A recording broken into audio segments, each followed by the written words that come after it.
Yeah, and we're getting started now. Okay. So let's do it. My name is Abina Johnson, and this is Focus on Liberia. Hit it!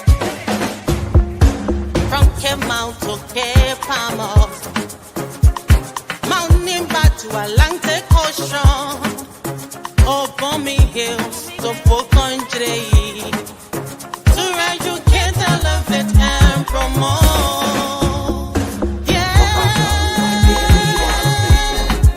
Focus on Liberia. For Liberia, Liberia. For Liberia, From Monday to Sunday. From Monday to Sunday. It's focus on Liberia.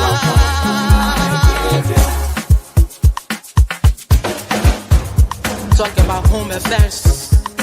Hey, in diaspora, current affairs, reliable information, history, talking about culture, politics, education, entertainment.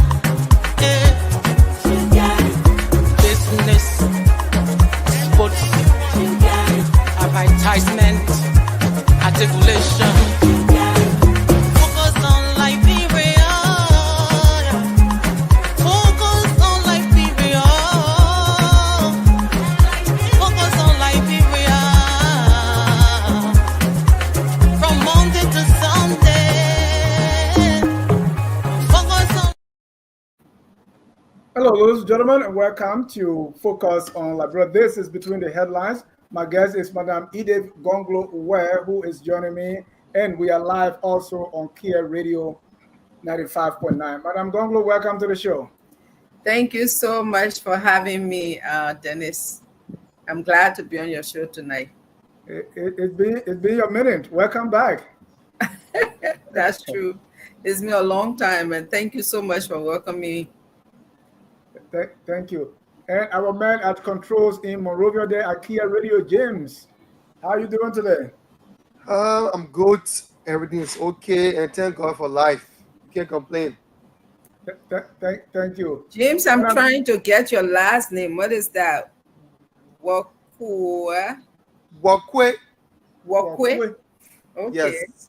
Okay.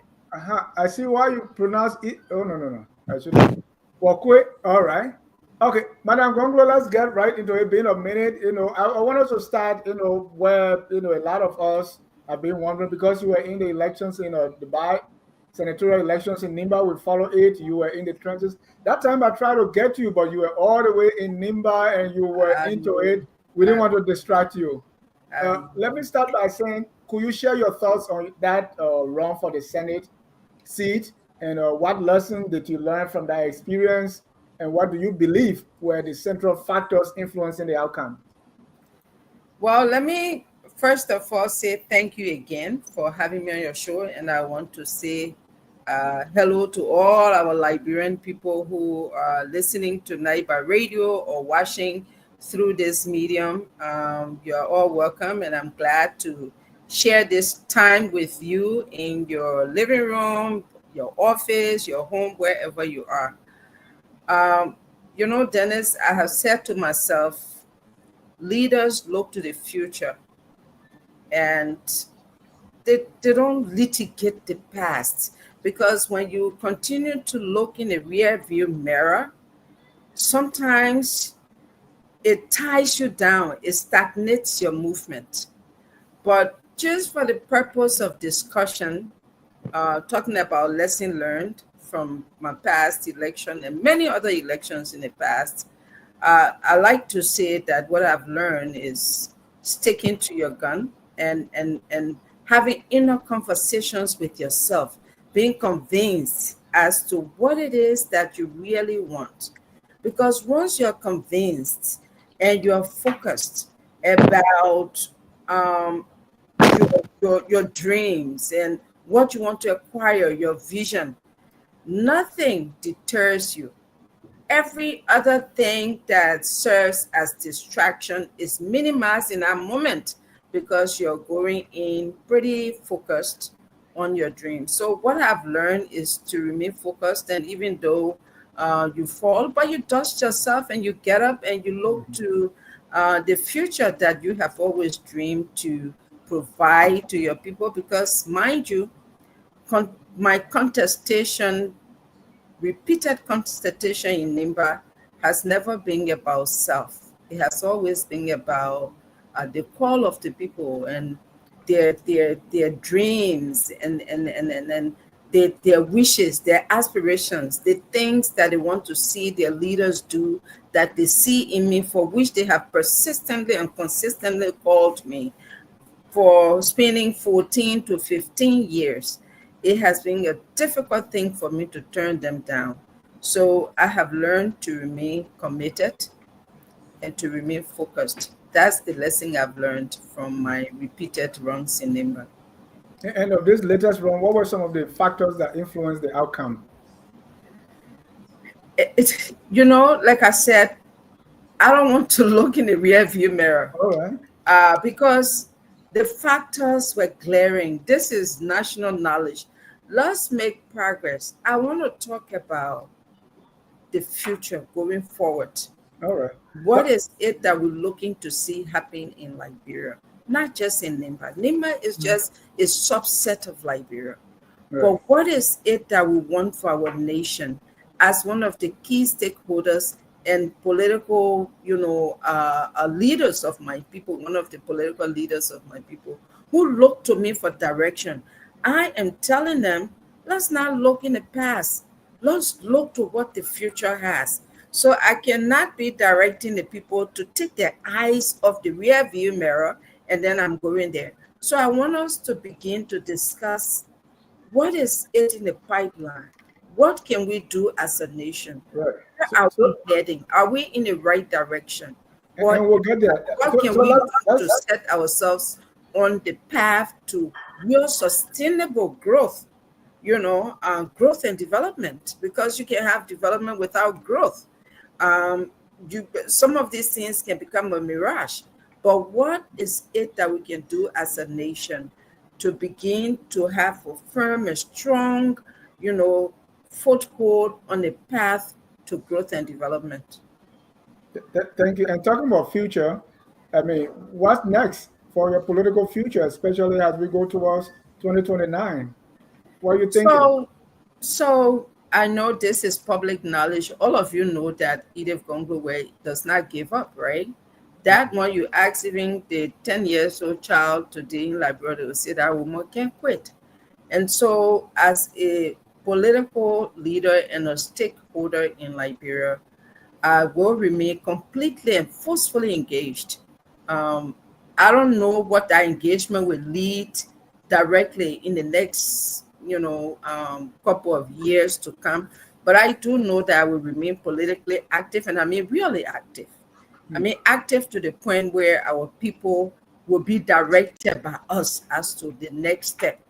And in the coming months, we are having discussions, consultations, and we are having meetings. We are building cells, building networks. And so we are still in the construction stage. Within the next maybe 8 to 9 months, the actual path will be glaring, and then we will have to give that direction as to where we go as an individual. But as a country, we have, as a nation, we have some suggestions, because I tell you what, Dennis, our problem in Liberia is not the people who lead us, because what we've done over the years is just changing faces. You take one face out, you put another face in, and that face come with their team, and then the country, everybody cries, they've not done well, and then they fail, and then we replace them with another batch of people. So I have come to realize that Liberia's problem is more than just replacing leaders. Right. Our problem is more about a system that Liberia, maybe from the formative days, that has not changed. We have a system, and according to one author they call Darren Acimoglu and Robinson, they both wrote a book that is entitled Why Nations Fail. Why some nations are prosperous and some are very poor. And I've come to realize, from the reading of many other articles and literature, that when a nation, and that's what we are doing, engages in extractive institution, it becomes the system, it ties that country down. So how do we get from an extractive institution mentality and mindset to inclusive institution? I know extractive institution, for those who are listening, a big book, but we can break it down. Extractive institution is like where our country, our leaders, our institutions are weak. We look to strong men, strong women, and not strong institutions. So the laws are weak and individuals become the law.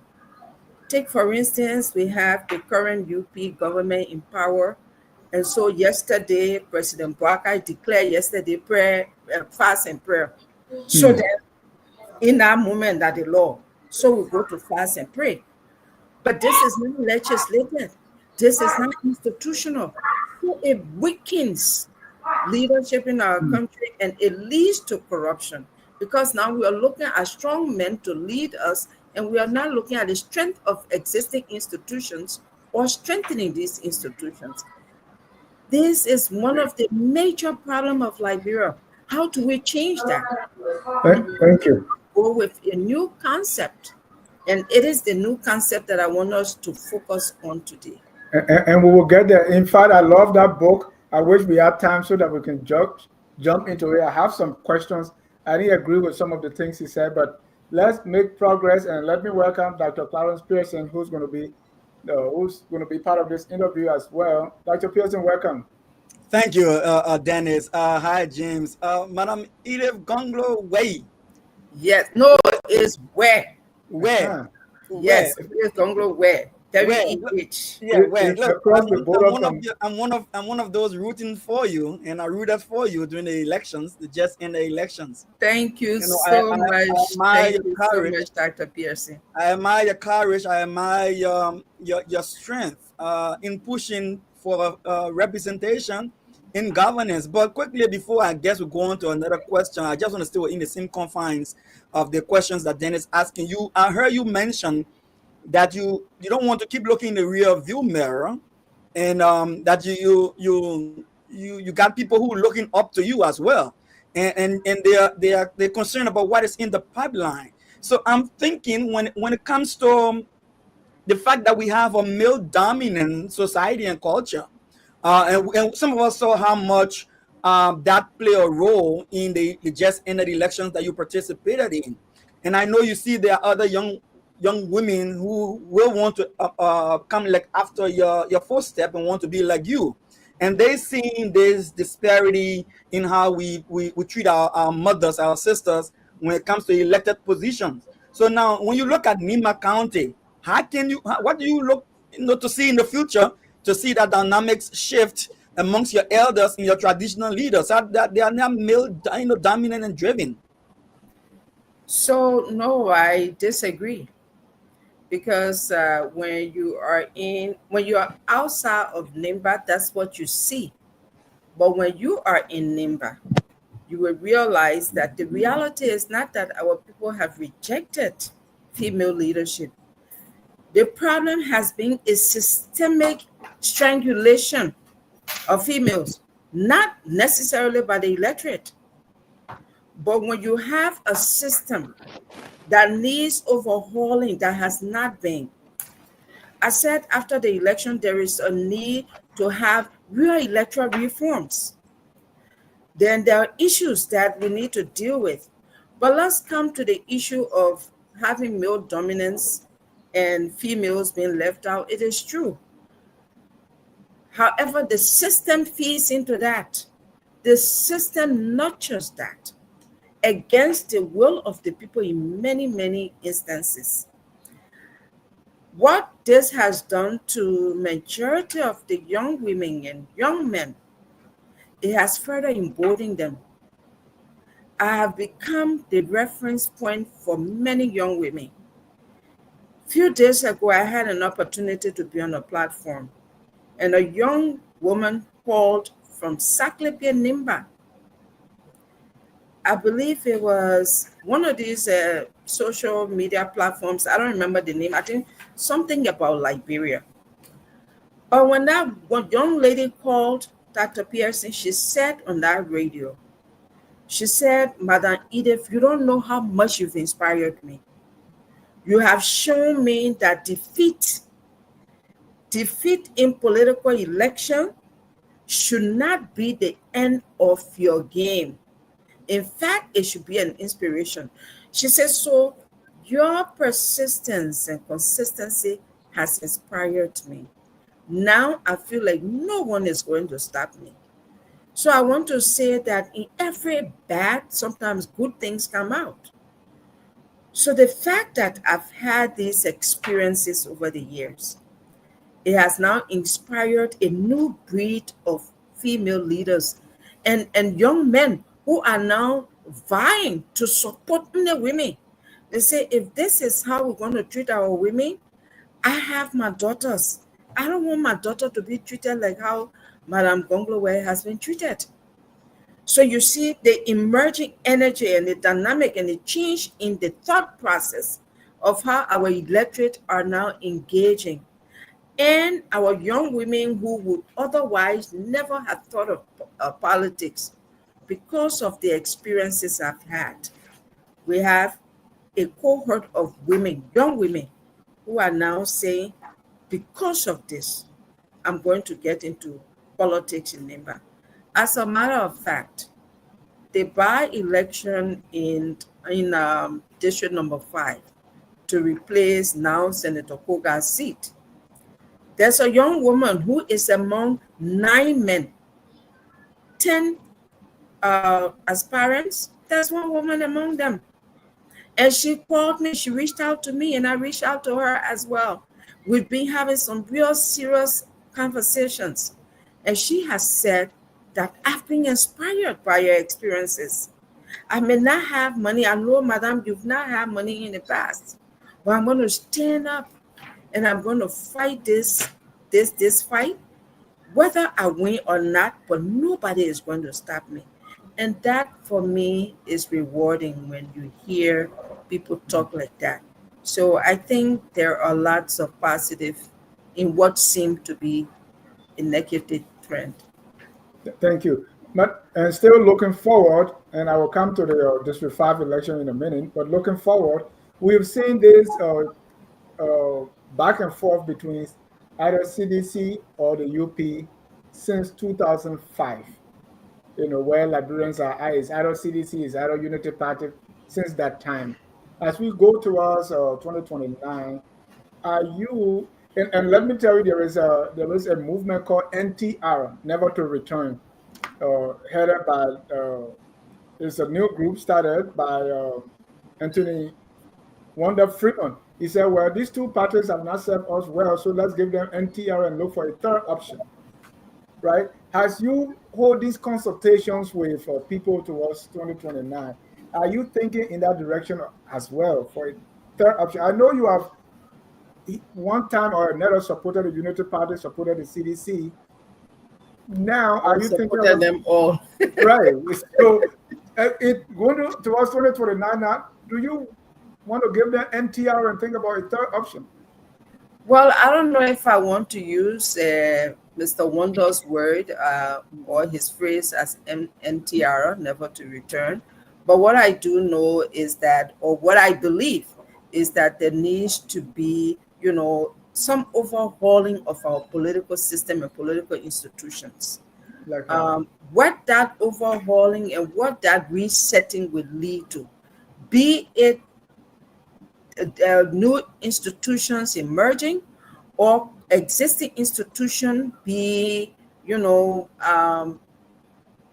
reset, for lack of a better way to express it, rebranded, revamped, whatever it is, but we cannot have these institutions as they are and expect that we can get, something good coming forward. So I believe that Liberians of all, persuasions, political and religious, are thinking about Liberia because we need a change that is systemic, and we need a change that is long lasting, a change that will ensure that no Liberian child go to bed hungry, a change that will ensure that the creed of Liberia is well lived by its citizens, that we all should enjoy the liberty and the freedom and the fruits of our nation. And I think at this particular time it's not happening. We're having some of the terms, around that all of you know about, the issue of state capture, elite capture, all that kind of stuff. So you have a clique of people who have taken stranglehold of the political system. And these are not reputable people. So should we continue along this path? I see an emerging new breed of young leaders who want to dare to take up the challenge and make a change. But again, like I said from the beginning, we cannot be changing faces. We should be changing system. Because when you change faces and you leave the system, you will easily get frustrated. Because the system drives the action of the individuals that come in after every election. Take, for instance, the legislature. So you take one senator, you put the other senator, but the legislature remains what it is, marred in all of the allegations of corruption and all of that, and nothing changes. So you just change individuals, you never change the system. You will never find the answer that you want. So we need a real systemic change. That's what Liberia needs. And what is that change that you are proposing, Madam Gongloe? Hit the nail on the head. So we started, talking about the extractive institution, and opposite to that is the inclusive institution. Just by its name, you know that. Because some of the mishaps of our governments, past and present, is to not look at the country as a whole, not to look at citizens as citizens who deserve inclusion. Their leadership is usually skewed towards partisanship, tribesmen. By that, you exclude others. So in order to have a real strong systemic change, we need to engage inclusive institutions by strengthening existing institutions, strengthening our legal sector, rule of law. Let the country be a country of law and not a country of men. And strengthening our educational sector, these institutions, strengthen them. Build strong civil, civic institutions, and then include everybody on the basis of their competence. Let civil service be a place where people compete and the best person wins. It's not what party you belong to. It's not what tribe you belong to. It's not because your uncle is in power, but because you're fit, because you're trained, because you're capable, because you fit in there. It will help Liberia growth and development to be sustainable, because it's no longer about these selective, choices that we just mentioned that only helps to drive the country down.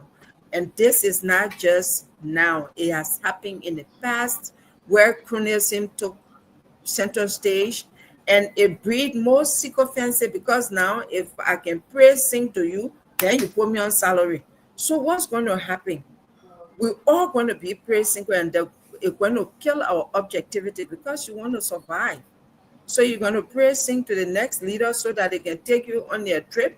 You're going to write all the positive things about them, even though you know it's not as positive as you're writing, but you want to survive. We need to get away from that. These are some of the engagements that the country needs to get into, especially the young people. Because people say, oh, they are the future of the nation. But I say they are the now. Young people should tell themselves, we are the now. We are the leaders now. Because the future is now. Nobody knows what tomorrow has. You can only start today. Thank you. Thank you, Madam Boy. I'm listening to you, and Dennis asked a very strong question about the system. So we understand that people run system, people build system, people maintain system. System also include laws, like you mentioned, laws and policies, processes, and culture and tradition also impact system. So I would like you to come down a little bit more to specifics. So, for instance, you participated in this electoral process, right? So, what is it in that process that you feel wasn't right that needs to be changed? Or maybe the electoral laws. What about electoral laws you feel has to be changed? Or maybe your culture and your tradition. I mean, what is it that we really have to change? And how do you see that we can contribute or participate in that change? So, for instance, there has to be a strong policy, say, uh, just for an example, from the end of the Elections Commission. So, if you are an election magistrate where you've conducted election and the election has been marked by fraud and there has been allegations where people have even taken cases to court, the Elections Commission needs to have a system, a policy, where those kinds of magistrates are removed. But you keep magistrates who complaints have been filed against over and over and again. What you've done, you've aided and abetted that person act of electoral malpractice, because there has been no penalty. Even though they've caused the Election Commission to spend money sending lawyers to court, but you still maintain them for years. These are some of the things that need to change, because if you set up a system and a policy that, look, you conduct election that is marked by allegations and complaints, and some of these complaints are found to be valid, it should be an immediate dismissal. But this will stay there and conduct election after election after election. These are some of the things that I think need to change. Just as an example, there has to be some sort of penalty for that. So you conduct an election and then they have to do recounting of ballots, and then it's found that there was actual fraud, but then nothing happens, no penalty, nobody is called out. Right.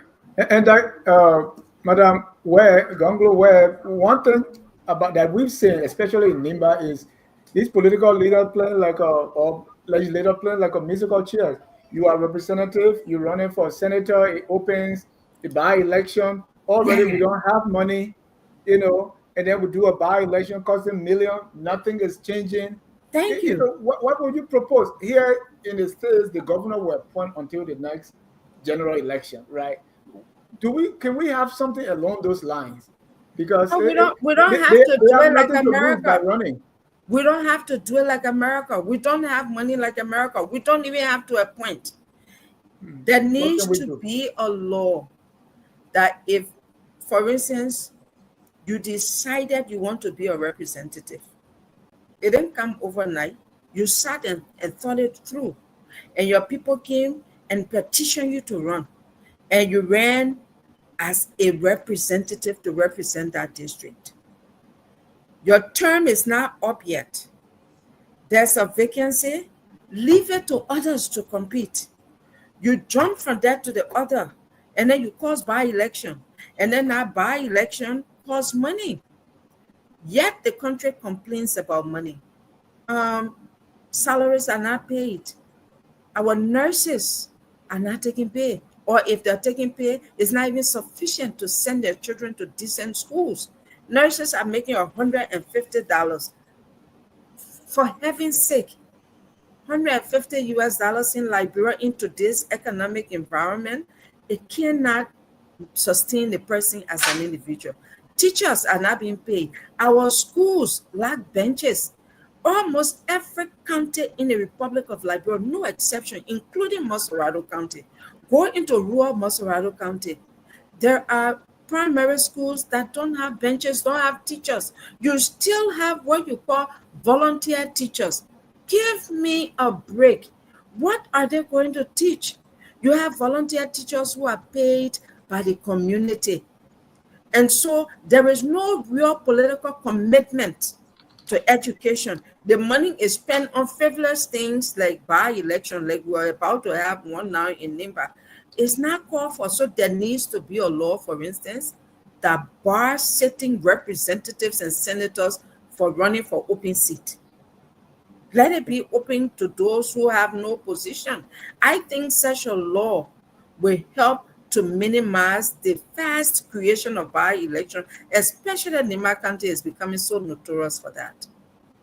Yeah, Madam Well, I mean, you're making a strong argument, but I think I can rest assured that given your desire to be in the house of wisdom, you will not be amenable to breaching the Constitution for any reason. You will want to see the Constitution upheld, even as you go to become a lawmaker, whether in the Senate or the House of Representatives. I'm not sure. Wherever you go to, you will still stand up for the rule of law. So I'm thinking, yes, someone will push back and say to you, Madam Edith Gongloe-Weh, will you prioritize?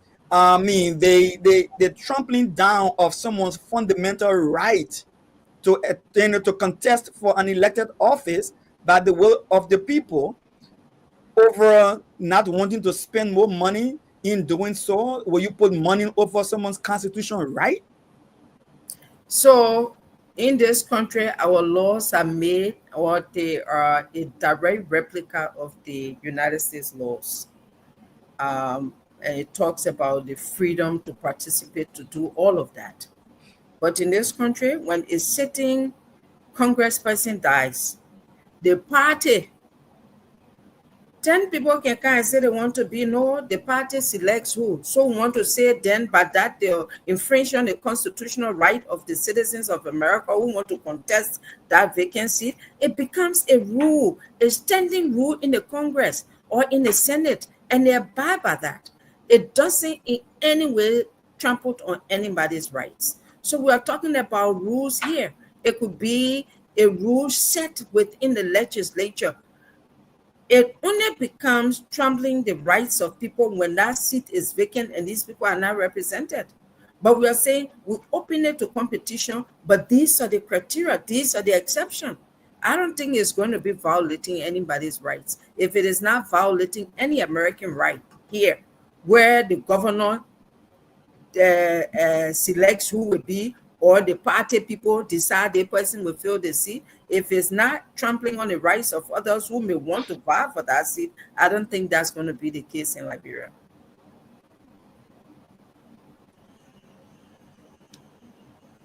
Thank you, Madam. The last time you were here, you were, if you remember, our now Deputy Minister Depus, we were talking about Cllr and the MDA, right? Cllr, now, we all follow the developments of the concentrator and everything, and then the HPS or event hall signing and all that different stuff. Since we last spoke, has anything changed about the MDA, and what is your latest on Cllr and what all the things you wanted? Has anything been done yet? Well, nothing significant has changed. In fact, the conversation has been accelerated. The question is, what would come out of that? Because the legislature seems to be catching on now, from what I hear. I think this discussion we had in 2018, right? 2018, yeah. 2019, around there. I think 2018. Everything that we capture in that discussion are the same thing that are happening today. The people still crying for a Cllr not being able to comply with their side of the bargain, to build roads, to rehabilitate the infrastructure that was left behind by LAMCO, the Liberian American Swedish Mining or Mineral Company. They've not been able to do that. They've not set in a strong, environmental protection kind of services that will protect our people. The people's lives are still in danger. Nothing has changed. We talk about heavy metal being in the water that the people drink because of the mercury and the chemicals that are used up the mount.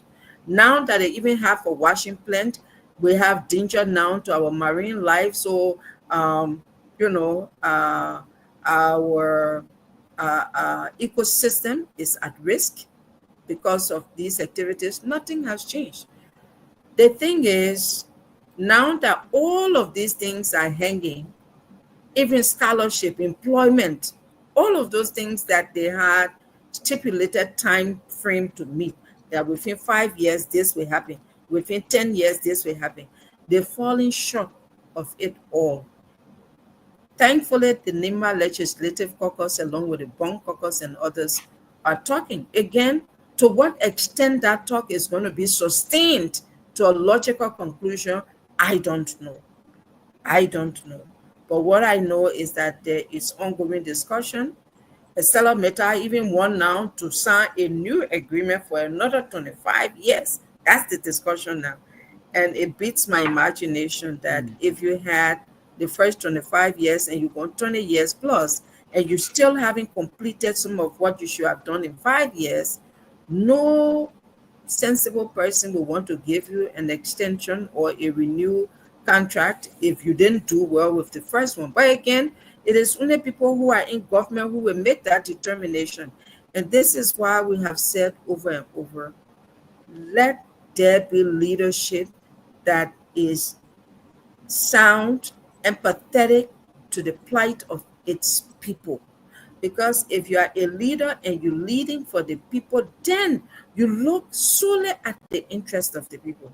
But if you're just there because you're a leader, you want to occupy space for yourself, that's when multilateral, multinational companies like Cllr Meta and many others can get away with literally murder, because they know that you're not there for the interest of your people, so they can do anything and give you money and that would be it. Hopefully that should not be the case this time around. I mean, but again, it's just hope. We take that with a grain of salt. But nothing has changed, to answer your question. Nothing significantly has changed. So thank you again. Let me just follow up on Dennis's last question. So you are a force when it comes to representing your county, Nimba County. You are a permanent citizen of the Republic of Liberia. In these concessions agreement and negotiation, the community play a role in these discussions. So I'm thinking, how are you driving in any way a community-based kind of like advocacy to see that those things that you want to see, even though you may not be a senator, but to see that the community is represented in these discussions? What's happening on the ground with the civil society in Nimba? So, Dr. Pearson, thank you. And this is some of the push we have been making. When we talk about having strong institution assures public participation, community participation. So our request and our demand is that the community and the stakeholders must be a part of these discussions. Edith Gongloe-Weh should also be a part of these negotiations, because I represent the interest of my people at the local level, even though I'm not in any position, but I'm a strong voice for the people.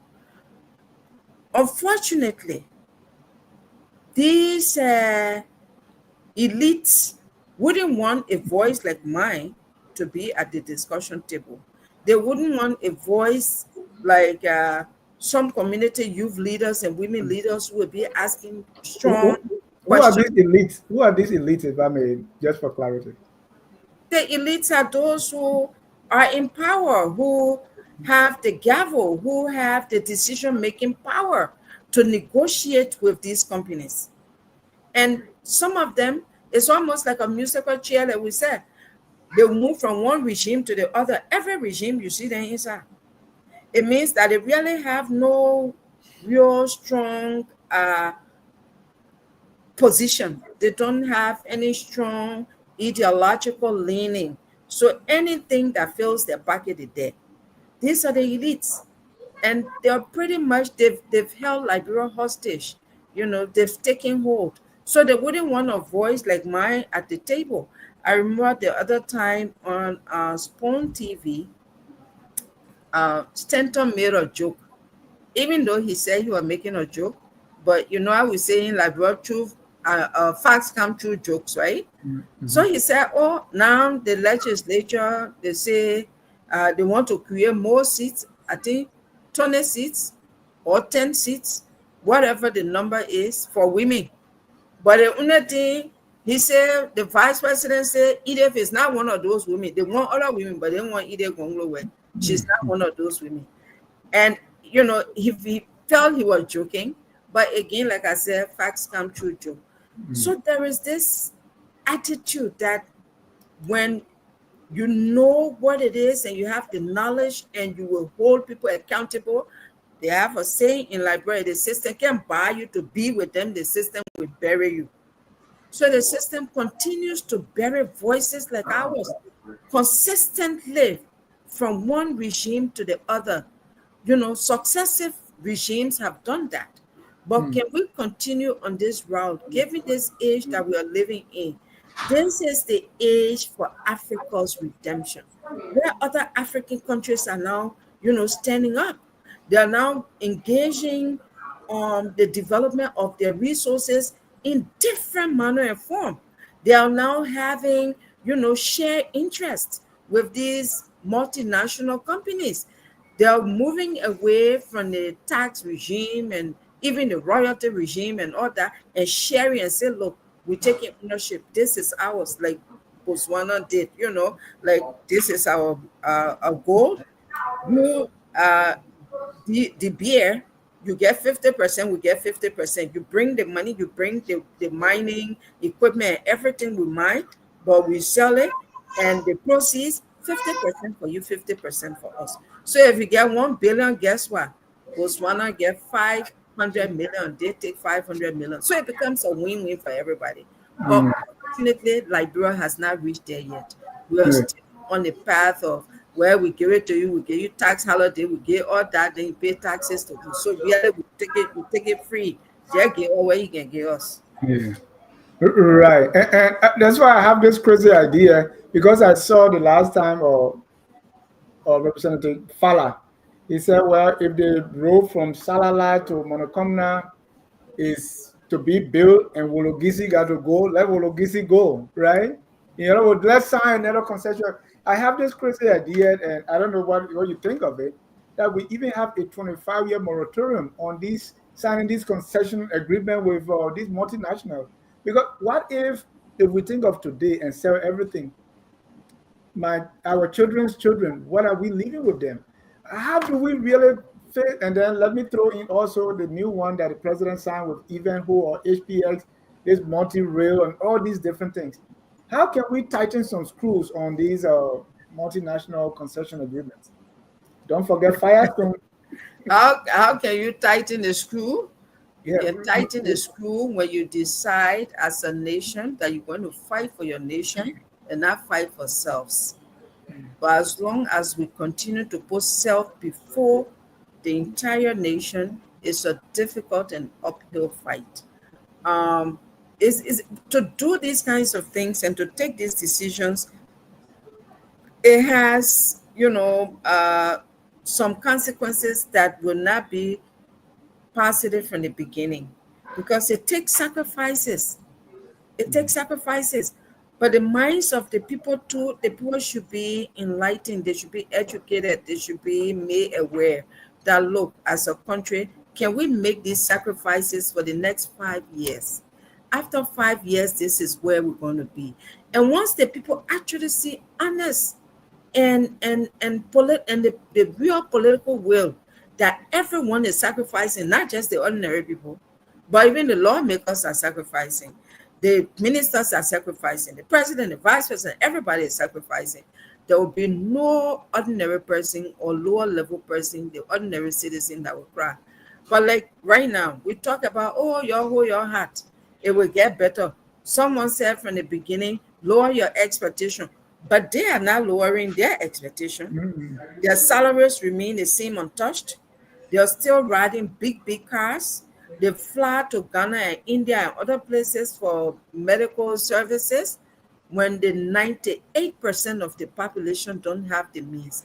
What do you think going to happen? How can such a poor hold their heart? I can only hold my heart and exercise restraint when you are going along with me. When you're So holding I your heart. agree with you. It's problematic, but again, it takes a different mindset of leaders to make that happen. We have 9 minutes to close, so I wanted to talk about President Buaka's fight against corruption, but I can't resist. Yesterday was fast and prayer, on top of the one we have in April every year. During the July 26th festivity, we have some prayers, and looking at the prayers, I don't know if you know that I'm from Biblical Mission, so I made a song. Have we hardships with no solutions? Is there corruption everywhere? We should never be discouraged. Take it to the Lord in prayer. Dennis, thank God you're not singing for a living. I mean, to what extent can we that was nice, but to what extent can we put holy oil on our problems? Well, somebody Facebook is full of all kind of funny stuff. I was watching all kinds of comments and reading comments today on Facebook, and somebody said, "Yeah, right. Y'all go to Burkina Faso and see whether Cllr and people they pray. You can pray all you want, but if you don't have the political will for change, nothing is going to happen." Look, on a serious note, we've had fasts and prayers in Liberia from the formative days of the country. I think we know the story even when before the Declaration of Independence was signed, when that whole the war between the settlers and the indigenous happened, and the settlers won the battle. There was fast and prayer to thank God. There was thanksgiving and all that kind of stuff. Liberia has been praying and fasting forever. Our situation has not changed. I'm a Christian. I'm a Judeo-Christian at that rate. So, but the Bible says faith without work is dead. So you can fast and pray, but you must put in the work. To me, you must even put in the work before you start fasting and praying and say, God, the work I'm putting in, let it succeed. It's not bad to fast and pray. I'm a Christian. And I'm sure the Muslims even do it better. They have stipulated time every year that it will take whole month and fast and pray for God to do whatever they are requesting of their maker. So it's not a bad thing to fast and pray, but fast and pray is not a panacea. It's not a cure-it-all kind of thing. We need to do more than just fast and pray. And then when you have a struggling economy, I'm not an economist. I don't want to pretend to be one at all. But just from the layman sense, I got friends who got businesses in Liberia. I was talking with a friend who got a big business, and he said, look, at least I was going to go to my store yesterday. I was going to make something like $150 or $200. They already can buy. I missed out all the money yesterday. So you see what I'm talking about? Imagine how many of those kinds of business people were praying to go open their store to get a little $50 or $25, which will draw down on the quantity of goods they have in their store and increase their income power to be able to purchase new goods. So there's a lot of dimension to the prayer, what they call it, fast and prayer. It was good, but I don't know. I think we do more than just fasting and praying. Madam Weh, it was a pleasure having you. Before Dennis say bye to you, I want to ask you, I want you to come down hard on this one. There are some who believe that your stay in America takes away from your legitimacy for elected office in America, in Liberia. Now, I want you to answer that by adding this to it. How can you, enforce change in Liberia from the grassroots level, especially when you've said that a lot of these decisions that affect us are from the top and the people at the bottom are not part of it? How can you affect change at the grassroots level and amplify the voice, like the county council, the county chiefs and elders' voices, so that you effect the change you want to see in Nimba County? So let me first debunk that whole thing about she goes to America, that's why she's not winning.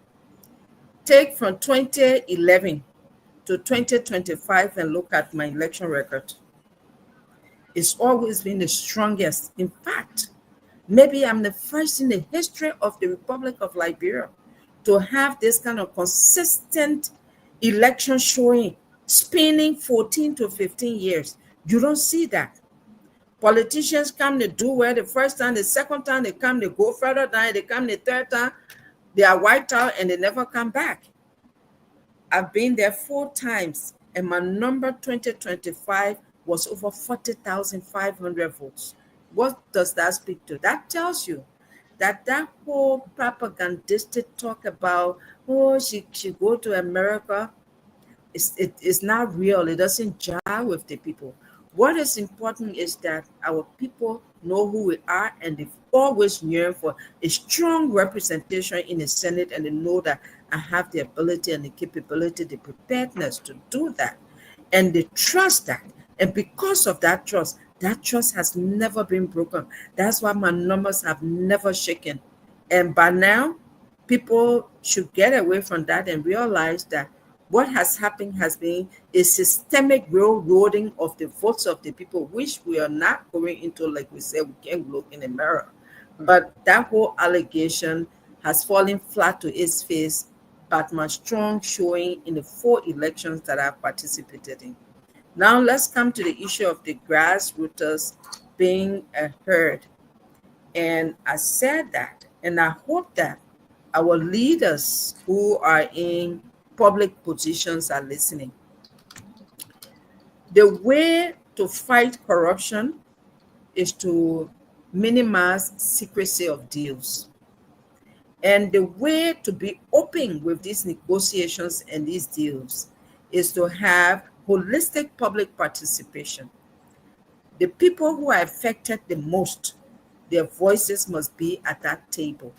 You cannot exclude the citizens who are in these affected areas. For instance, since we talked about mining and concession agreements and all that, you cannot exclude them and think that what you have is going to work well with them.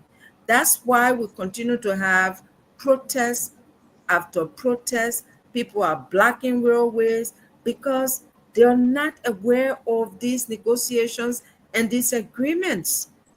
When it comes down to them, they disagree sometimes with what's in it. It's about what's in it for us. What's in it for us? And so it breeds more contempt, it breeds more anger, and thereby resulting to protests and sometimes violence. And so my being with the people on the ground, which I continue to be, like I'm here, like I'm in Nimba. In fact, this morning I was on the radio in Nimba. Even if I'm in Liberia, that's the medium you use to communicate with your people, right? So I'm here, I'm on radio in all the different districts and towns. I was on the radio yesterday in Buyao. That's district number 5. This morning I was on radio. Tomorrow I'll be on radio in Tapeta. So there's no more distance between us and our people. When there's death, I'm well represented. The head of the NTAL Nimba branch just lost his life. Guess what? Edith Gongloe-Weh is represented. We pay our dues to the funeral, expense of that a leader, our community leader. So I'm just saying that we are working with our people, and our people never feel our absence because we are never absent. No matter where we are in the world, our presence is always with the people of Nimba. And now, by extension, with the people of Liberia, because I'm a national political figure. I'm not going back. I'm a team, I'm based, but we're going to be playing national politics because this is where we fit. I know that. Finally, let me ask you about President Bouakai's fight against corruption. But before I do that, let me welcome our man from the UK, Dr. Fidel C.T. Budi. Dr. Fidel, welcome, sir. Thank you. I just want to echo what Madam Weh said. Don't quit your day job, Dennis, please. But I'm glad to be here. Madam Weh, how do you evaluate President Bouakai's administration's measures to combat corruption so far? What additional steps do you believe are necessary to ensure accountability and transparency in his government? Well, the fact is, since taking office, President Boakai has made some symbolic strides. The issue of suspending people who are accused of corruption, um, well, dismissing some people, as I've heard and seen, and calling for people to submit their asset declaration, those kinds of stuff. He's taking those kinds of steps, which are good steps. However, there are still so much to be done as a government. I don't think that alone is enough. There is still so much that needs to happen, for the fight against corruption in our nation, for it to be sustained. Like what? Take, for instance, like the anti-corruption task force that was established to trace assets and all that. To me, one of the things that need to happen is such fight against corruption needs to be holistic. It needs to not just look at what the past did. Let's even start with the current. Start in your own house and see if there are smells of corruption. Make sure it is investigated and thoroughly investigated, and there is some penalty brought in that investigation. So I believe it is important to acknowledge both sides. Let me see. He has made some efforts to address corruption, but much remains to be done. The administration must go beyond symbolic measures and strengthen legal enforcement, and then ensure independent investigations, hold these individuals who will be found liable, hold them to account, regardless of what position or what connection they have to some of the powerful people in the country. If Liberia is to truly turn a page, these steps must come with real sustained enforcement, not occasional hype, but it has to be sustained. And the legal consequences, transparency, and general public accountability must be seen so that the public can now regain public trust. Once we regain public trust, the rest of it will continue to fall in line. So I think that's what President Boakai needs to do. What is happening now, the statements and all that, they are good, but for me it doesn't go far enough, because you have to start from within. Change starts from within. No change, no real tangible change is external, Dennis. Any change that is sustainable has to start from within. Change yourself first before you start changing outside. Yeah. What Jesus said. Thank you so. But let me bring in, before we still get 2 minutes to keep you for the 1 hour. So let me have Dr. Booty, and they are coming on for our next segment. Dr. Booty and J. Victor. They will ask you their question, and then we can take leave of you, madam. Yeah, I don't think we should let Victor ask any question, but Madam Weh, I've been listening very keenly, and one question I want to ask. First of all, like Dr. Pearson, who is my neo-progressive brother, we were hoping that you broke through in Nimba County and won the election. I've got roots from Nimba as well, and I have a biased position. My thing is, you talked about this lady amongst 9 men in District 5 who's running. What are 2 things, just briefly, 2 things that you should have done or could have done in your campaign that you didn't do, that you could give her as an advice that would make her campaign more successful? Well, I wouldn't say I could have done that I didn't do. I think I should give her advice about what I have done that have made me successful, because believe it or not, Dr. Booty, I've been a very successful politician in Nimba in these elections that I've participated in. If you go in a county and measure from up close, you will know that we have had absolutely, literally no competitor other than the late Senator Johnson. But having said that, I've talked to her about making sure that you don't pay attention to all the negative attacks, if there will be any against her, because sometimes they attack you because they know you're strong.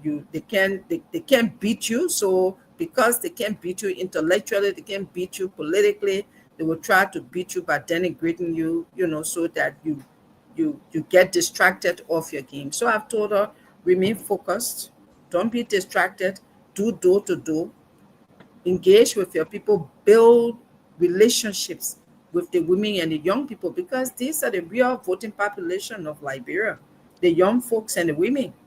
So focus on them, and don't be deterred by anything about, traditionally blah blah blah. That's not even true, because the very traditional people are the ones that will come to you and say, my daughter, we were you, thank you, we praying God for you. So I would tell her to remain focused and not be deterred, like I've done over these years, spending 14 years. Victor? But I like your name, why neo-progressive? So you will have to define that neo-progressive to me. Hey, Madam Gongloe-Weh, it's nice to see you again. How are you? Nice to meet you, Nangwe brother-in-law. That's right. And I'll keep it professional. I was going to say Edith, but it's nice to see you. Let me ask you this. I listened to the interview. Great job. Thank you very much for coming. Dennis, Dr. Pearson, as well as James. Could you describe to us what you think your constituency is in Nimba? And do you think you could have enhanced that constituency today by endorsing that one single lady who is in the race now? I mean, you haven't even said her name yet. So sorry you came late, Mr. Nambe.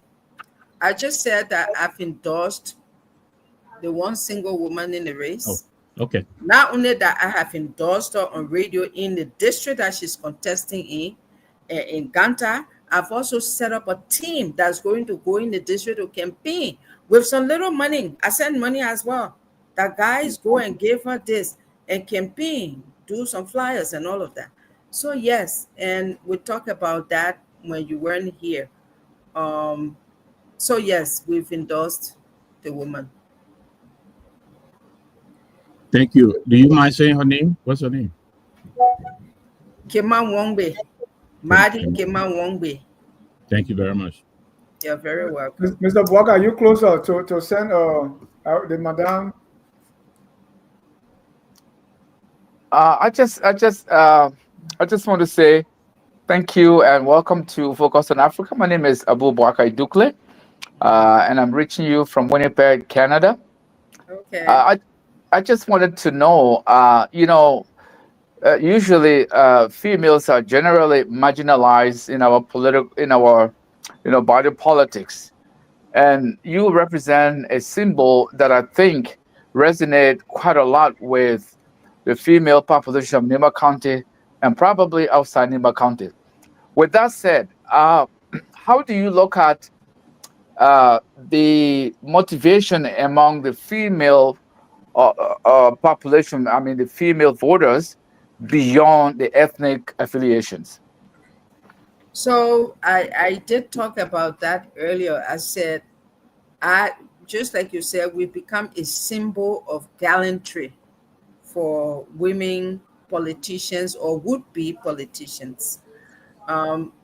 Just yesterday or the day before, I was on a platform, and a young woman who actually ran one time in 2023 in district number 7, where Musa Ability is representing.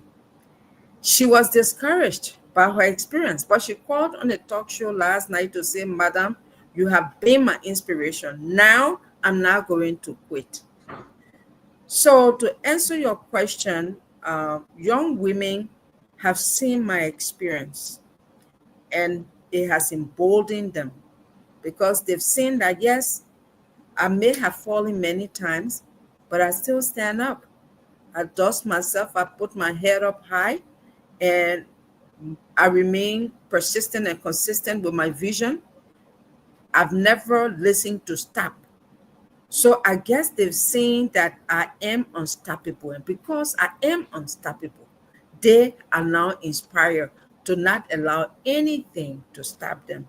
from their political dream and dream of leadership. Thank you. Well, Madam, I want to appreciate you for coming. Let's do it again. Thank you. I'm always available. Thank you, Edith. Take care. Nice meeting all of you. I think it was a good interview. Next time, we're going to stay the whole 2 hours. Thank you. Okay. It was a pleasure having you. That's a promise. Thank you so much. Oh, it's a promise. I'm available. Take me on what you call closing argument. Hey, here I am. Thank you. We're going to take a short break and we'll be right back.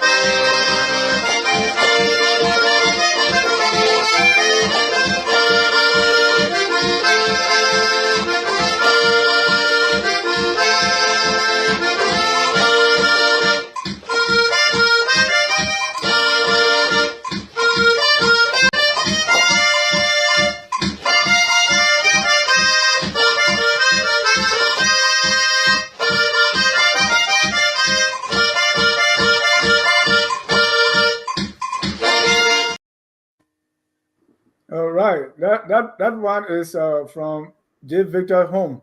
Well, gentlemen, let's talk. There's the second half, and I want us to start from yesterday. Yesterday was National Fast and Prayer, the second one in the year, and we've done couple. I want to start with you, Dr. Booty. Let's compare before the prayer day and after the prayer day. What changed? Or are we not supposed to see the results until later? Well, I've tried hard over the last 24 or whatever many hours not to talk about this with anyone, because I think Liberian people, I was thinking today we ain't ready because every Sunday we go to church and pray.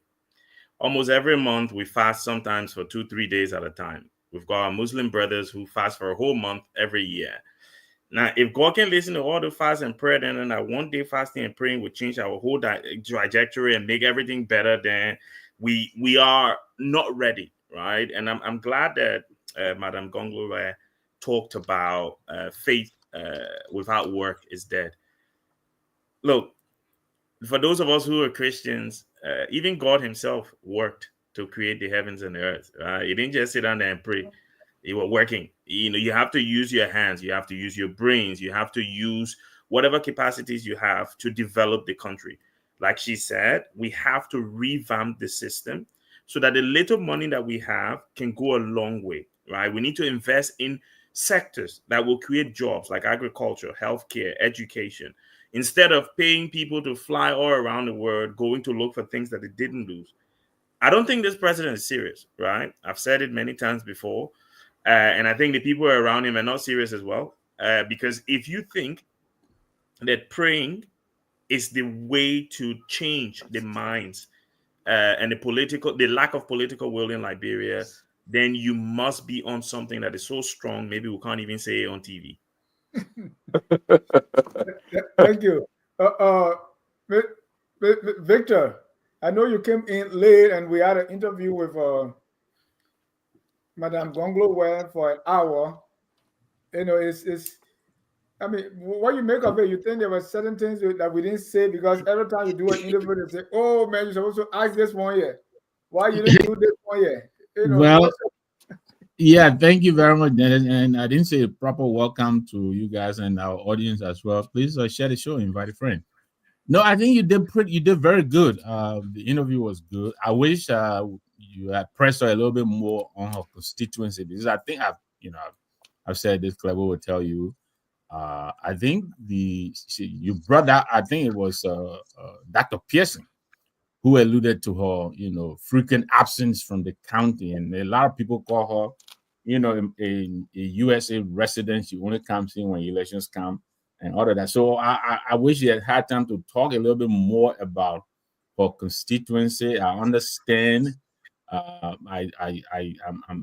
married into Nimba, so I understand the unspoken economy in there. Nimba Mano Gio Divide. I understand all of that, and also the female card. I understand all of that too. But I was hoping that you would tell us, what her base is, and I was hoping also.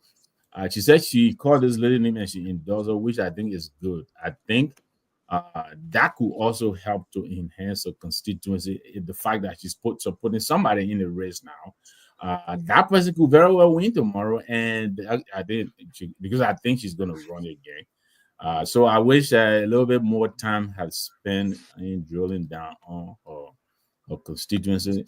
I wish she had been a little more clearer or a little more, provide a little more minutia on her. What is it that she wants to do for Nimba? Why does she keep running? She said I think the third or fourth time, and I think she has a very good appeal. But by the same token, why is she different? I mean, she also said it. She has joined all the parties. She said that CDC, UP, all of them. So then, what is it that is different about her that people should, that sets her apart from the rest of the gang? I wish she would have provided a little bit more clarity. Talking about changing the system, looks to me like there wasn't much there too in changing the system. I wish she had come with. I mean, given that she has been in this for quite a while, I expected a little bit more minutia, but I didn't. You think CMC will talk to her? If the CMC will talk to her, yeah. If I'm not sure we're not already talking to her. I mean, you saw her brother. I'm not saying the two are one and the same, but the counselor, who is also a very good friend as well, he was at one of the dedication of the CMC. Look, and I think this is what she's talking about. We have to be able to come together when it is necessary. So yes, I'll be glad if we make any headways with her, or even the council. Yeah, I want to. Okay, talk a little bit. For your 30-second left, talk a little about the fast and prayer yesterday. We can never over pray, right? No, we can never. Without season. Without season, and I have to say, I give it to the president for continuing to try. I think it is good that he continues to try, and I think this is an extension of his attempt at reconciliation. Even though a lot of people say he knew it was his 53rd wedding anniversary, he knew you were going to wish it, so he told the people to stay home, the man can't do it. But whatever it was, but at least he is making an effort. The only problem that seems to be bedeviling this government is, the planning and execution. This thing seems to have. I'm not sure if it was given enough thought and planning, because the way it was put out is, I think it caught a lot of people unawares. Then they didn't take into consideration it's middle of the week. Liberia, the majority of people that they bring more open, they gotta go out and hustle before you tell them to stay. You gotta give them time to make preparation. So I'm reading the reviews, the after review, and I don't think it went well. But I give the president credit for trying. The last thing I would say is, yeah, I agree with those who say he has to be a little bit more intentional. He has to drill down. Then as you and I here, we and Benana Ure are not equal. Let's be honest. We and Ellen Johnson are not equal. So when you throw out a public invitation, you got to go to the people also who you got to stratify it. I think he did not do enough to attract the former leaders. That is important. These people represent large constituencies. So when you're planning, you got to make accommodations for them. I didn't see any of the opinion leaders in attendance. Mr. Dukle, someone wrote somewhere and said, an hour we spent, closing down everything. We have problems. We have the issue of drugs. We have our economy having problems. We have, almost every time there's budget shuffle. In the middle of that, you say, let's close our eyes and pray.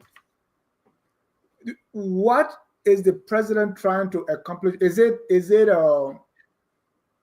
realizing that I don't think I have a handle, and so let's go to the supernatural because I have exhausted the things I needed to do to make this work? Or he's just walking and chewing gum at the same time? Well, it depends on how you want to accept it or how you want to reject it. But I think the way the manner in which we are using religion nowadays, post-war Liberia, is one of the contributing factor to some of the difficulties we are having in Liberia. And I strongly believe that this proclamation of fast and prayer day yesterday was ill advised. It was not necessary, and in a way, he was also playing into if you listen carefully to the to Dr. Don, he did ask for this in his presentation on July 26th. So I don't know what was it that they were trying to achieve by having this proclamation for fast and prayer, because if anything, I can tell you right now, we can point to some of the negatives that resulted from yesterday, but I don't know if anyone can point to anything positive that to say here's what we achieve for having fast and prayer. Dr. Budi just said, and this is my opinion. Religion should be an individual thing. Religion, I mean, we all pray, we all serve our God in our own ways. We don't need the government to tell us to go and pray before we pray. So again, this is one element of our society that we have not really given the necessary and the needed attention in a way that it's, I mean, people just because of the way we have dealt with religion in our society over the years, some people actually believe that our problem can be solved by a divine intervention. And the fact remains, if you don't do all the things you're supposed to do, you should spend your entire year praying and see if anything would change. So we need to really get to change people's mind. And I don't know if anyone on this panel here don't know one or two people who would say instead of going to seek medical help, they would rather go to the church and ask for prayer. This is all an extension of that, thinking that if we pray, then but there are conditions, there are criteria that must be met before you pray, before the prayer can be answered. Have we met any of those criteria? So and some of those criteria are very simple: truthfulness, honesty, to be just, and all those things that must be in place before you pray. You don't just jump on and pray and then expect the prayer to be answered. I mean, as far as I'm concerned as a Muslim, these are the criteria we must have in our prayers: sincerity, honesty. I mean, you can't just jump up and say, "Oh, God, do this for me," and then it was unnecessary. It did not serve any purpose other than feel good. I've prayed to God, maybe something will happen, but it's not going to do anything. And like I said, I challenge anybody who can tell me what was achieved. Thank you. Let me Sorry, go to can I just have 10 seconds quickly, please? Because you and Mr. Nangwe mentioned this praying without ceasing thing. And when the president declared one thing, right? If he was actually interested in praying without ceasing, tell you pray for the whole year. Then we know he's serious about the praying without ceasing. But the people who said pray without ceasing, what they were doing was selling their properties and giving their money to the poor. What they were doing was gathering regularly, right, to study the word. Has this president sold anything and given it to the poor? Has he cut salaries? Right? You can be praying to God for intervention, but be doing the practical work, right? The things that you can do, like you, Dennis, always use the phrase, and I like the low-hanging fruit, right? Pick the low-hanging fruit. Cutting salaries. It's a very low-hanging fruit.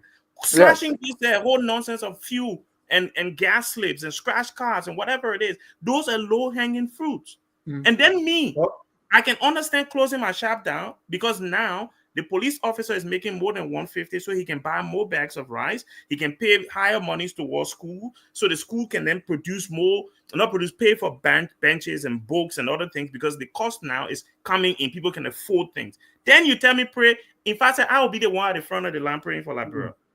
Let me go to our man James in Monrovia because Liberia has become overly religious, especially after the war. James, this fast and prayer day yesterday in Liberia, I know I don't know whether you had a dry fast or a fruit fast. Just tell me your experience. Yeah, so the fast and prayer, I think there are so many issues surrounding it because there are some Liberians who believe that the president was ill-advised as regards to the declaration of that particular day. But one other thing is that the fast and prayer day, I don't know, like one of the panelists said, what was achieved, I still look forward to see that. But again, as Christians will say, sometimes you pray today and then it takes weeks, months, and years for that prayer to be fulfilled by God. But again, on the economic side of it, businesses were closed. I think I remember one business owner, a Liberian business owner, complained that she had to close her shops because customers came in, they wanted to buy, but then she could not, cater to them because the president declared that it is a national holiday, so all stores, all businesses should be closed, and then people should go and pray.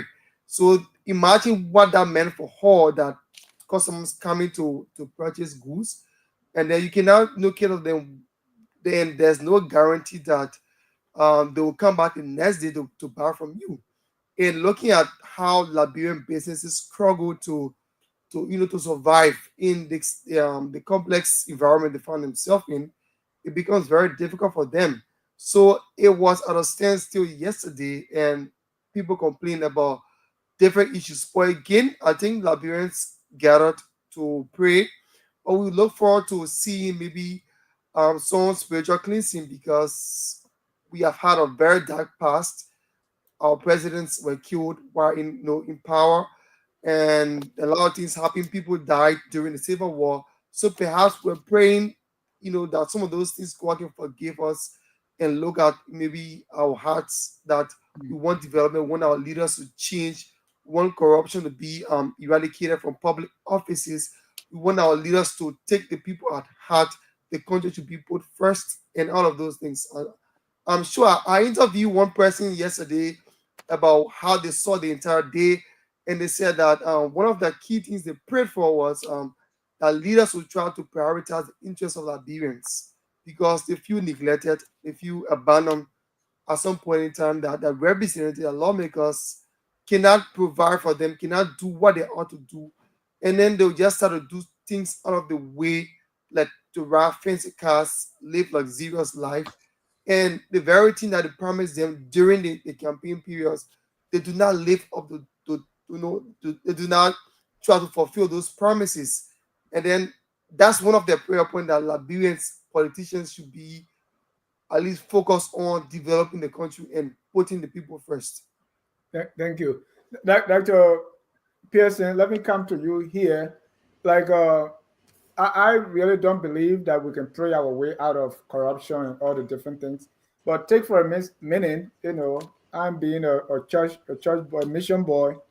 We say, let's give it to President Bouaka that, yes, we want to pray, but like Mr. Douglas said, there are criteria. Jesus said, before you go to the hall to pray and you have something against somebody, leave your offering at the altar, go back to that person and reconcile before you come back to pray. We saw the Independence Day that,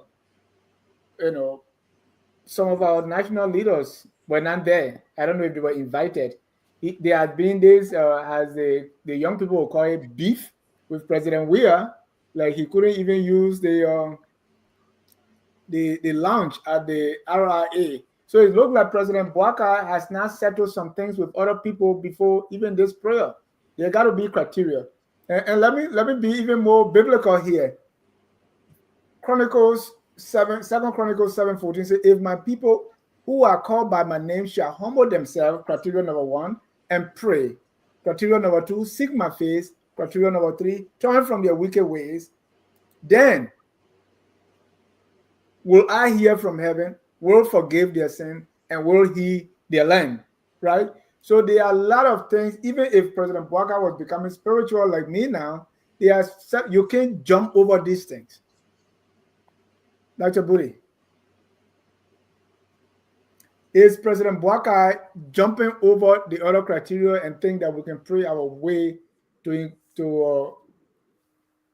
slash salaries, to reduce the Zogo population, and to increase GDP? I thought that was for Dr. Pearson. Dr. Pearson, sorry. There are 2 PhD people on the play. I get confused. I still would have allowed you to go, Dr. Budi. Look, Dennis, first of all, we should mention that there is a legal tradition in Liberia where public holidays and national holidays, however you want to call it, is premised on an act of the national legislature. And then going forward, the president declares it. I think what I've seen over the years, every now and then it will pronounce that this is happening, and then everybody will go by it. So I think we're having some quarrel in the corridors of the legislature on that. But when I heard this announcement initially, I took to my social media and I called on my churches in Liberia to honor this because I felt it was in a good direction. I do believe we can pray Liberia out of corruption, out of bad management, out of bad leadership. If there's a revival, I mean, if there's a revival and everybody come to realize that we are the one hurting ourselves, and until we can correct ourselves, our country will not be corrected. I believe there can be a patriotic turnaround in changing of attitudes and minds and attitudes. I think it can happen. Look, nothing is beyond the reach of God. I don't doubt that. But this is what I would say, right? Dennis, you made a good point. It took me the next morning on the very day of the prayer to realize, when I say on the morning in Liberia was the evening on our side. The morning on Liberia, which is the evening on my end here, I have seen videos of President Boga calling an elaborate party, a celebration for an anniversary. I saw liquor bottles. I saw people drinking and merrymaking. And then I'm thinking, what a meaning. If there's a major, like Dr. Duke said, if it is a major problem for a nation that will require, seeking the face of God, wouldn't it be prior to that major call a time of sober introspection, a time of sober reflection, a time of contrast spirit, a time that you want to break down yourself before God and prostrate before Him and say, I have a major need, I'm bringing before you? And immediately when I saw that, like your scriptures read the post, you say, look, God said if you have issues, straighten it up before you come to the altar. And then I was quick to wrap up my own analysis and put it out there and say, listen, they are trying to make mockery out of God. And I think it's wrong for our people to do that. And what I think I've seen the Unity Party people doing is that they have had so many bad news, so many failed attempts, that they are looking for schools that will upgrade their scorecards. And in doing so, they are making more damage. They are damaging the scorecard even more than they are helping. Now, let me tell you why, Dennis. Listen, pray tell me, how can you be fasting, national fast and prayer for the whole country, national fast and prayer, and then you forgot that you have a national fast and prayer day, which is just a few months behind us, right? So if you wanted this national fast and prayer to be a monumental one, like Dr. Du said, preparing for it, why don't you plan for 2026 April? National fast and prayer, second Friday in April, national fast and prayer in April, and have a community-driven process, preparation, preparatory planning going into that so that the nation stands still before God. But you leave from your house drunk, you go to the church with hangover. How do you pray? And, how does God even? And, I don't get. I guess the angels themselves were confused. Dr. Pearson's scripture says, "Now what goes into the body defiles it, but what comes out." But my brother, listen. The very Bible said about liquor. It said, "Woe unto the man who gave his neighbor strong drink." Not everybody can control that liquor. It is stopped there, so that you will gaze upon his nakedness. So it doesn't even have to go to precisely nakedness. That will lead to some form. That will lead to some form of the man behaving in a way he shouldn't behave to begin with. Right? So let me tell you this. How many persons? Let me bring it to close. Let me lay on this. Listen, Dennis, I strongly believe in prayers. Let me say this here. And I was impressed when the president announced it. Sometimes prayers that are spontaneous can do wonders as well. So which means you don't have to plan it, but you come up. But the sincerity. But it doesn't have to be a holiday. It doesn't have to be a holiday. You can pray even on the job. You can pray while walking. You can pray while pedaling your canoe. Dennis, a prayer of this magnitude should actually be a day the nations stand still. And I agree with that. I agree with him saying, let's plan for April 2nd Sunday 2026 that the country will stand still before God, and we all will plan and work But towards there's that a from the grassroots separation level. between church and state. Why are you going to? Why are you telling us to pray? What if I don't believe that? But let me go to Dennis, Dr. there's not a regular everyday prayer. You pray every day, right, Dennis? Every day, no. I see why you're arguing about prayer. Okay, men ought to pray every day and not to faint. That's what the Bible says. So yeah, pray every day, Dennis. I don't pray every day, but there's a national, there's not a personal, there's a national. There are people who don't believe. There are people who are atheists. There are people who believe in traditional African. So when you go to Effort Baptist Church, what are you telling us? But Dr. Budi, close on this, so we go to our next point.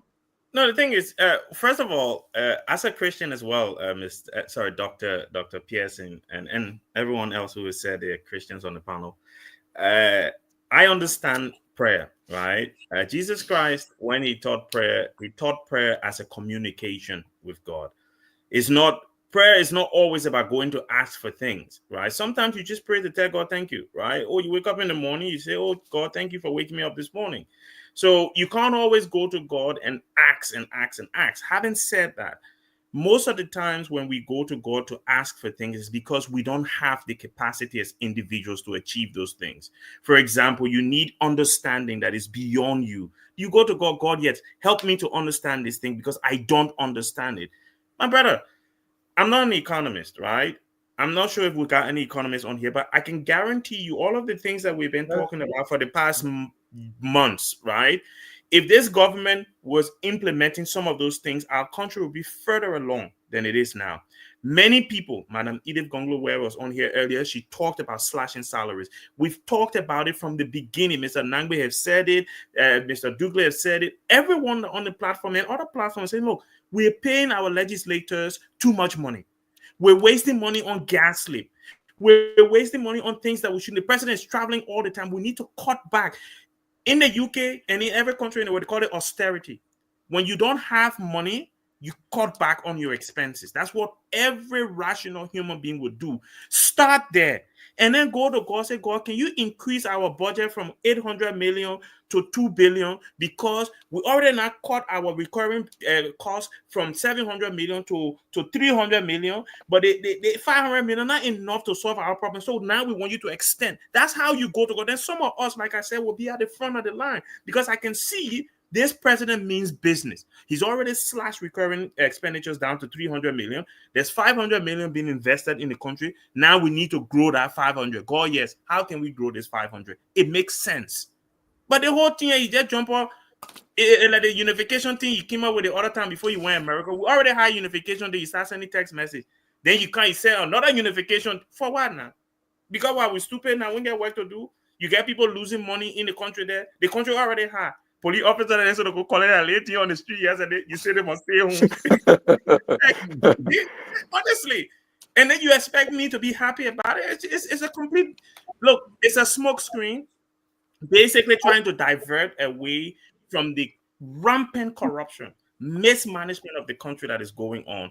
And some of us cannot sit by and allow it. I didn't pray. I won't lie to you. So if y'all want to kick me out of the library, you'll kick me out of the library. Somebody wrote somewhere that the president may not be aware that the majority of the Liberian people are fasting already from the hot time. You need to call it I like that analogy. And who knows about?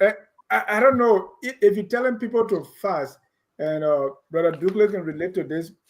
The best part of the fast is breaking the fast, and that's the time. Oh yes. But then there was no fast attached to the prayer. Oh, okay. Yeah, there was no fast attached to the prayer. Only the prayer, and that prayer. There was no fast because they had to have the party on the day before. No, but then maybe that's why God didn't hear us because we didn't fast. There's a part of the Bible said that certain things you ask God for, if you don't fast, you can't get it. And maybe that's why we didn't get anything because we didn't fast. And how are we ever going to know the outcome of the fast and prayer? What will be the fruit? But let's leave it at that. When we get 500 million from the MCC, then we know God. The press has already started working. Cyrenius Cephas confessing. And we'll come to that. But let's go to acquire the in quotation Fula woman diplomacy. There was something happened in Morovia where a lady who was accused of power theft, according to the story, was being arrested. She resisted, and the police used, I would say, legal force to get her, and that didn't sit well with a certain part of our population that demanded that, hey, why you touch the hijab? Just to remind you of that, let me play a short clip, and then because of this, Liberia has sent a delegation to Guinea to pacify the situation.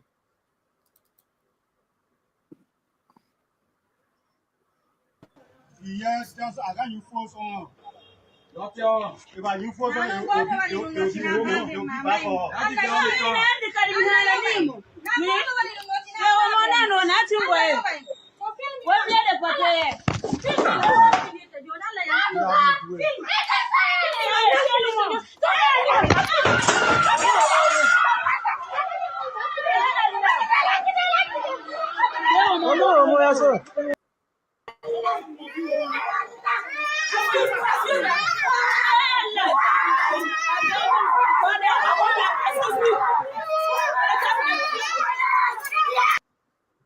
All of you remember the story, right?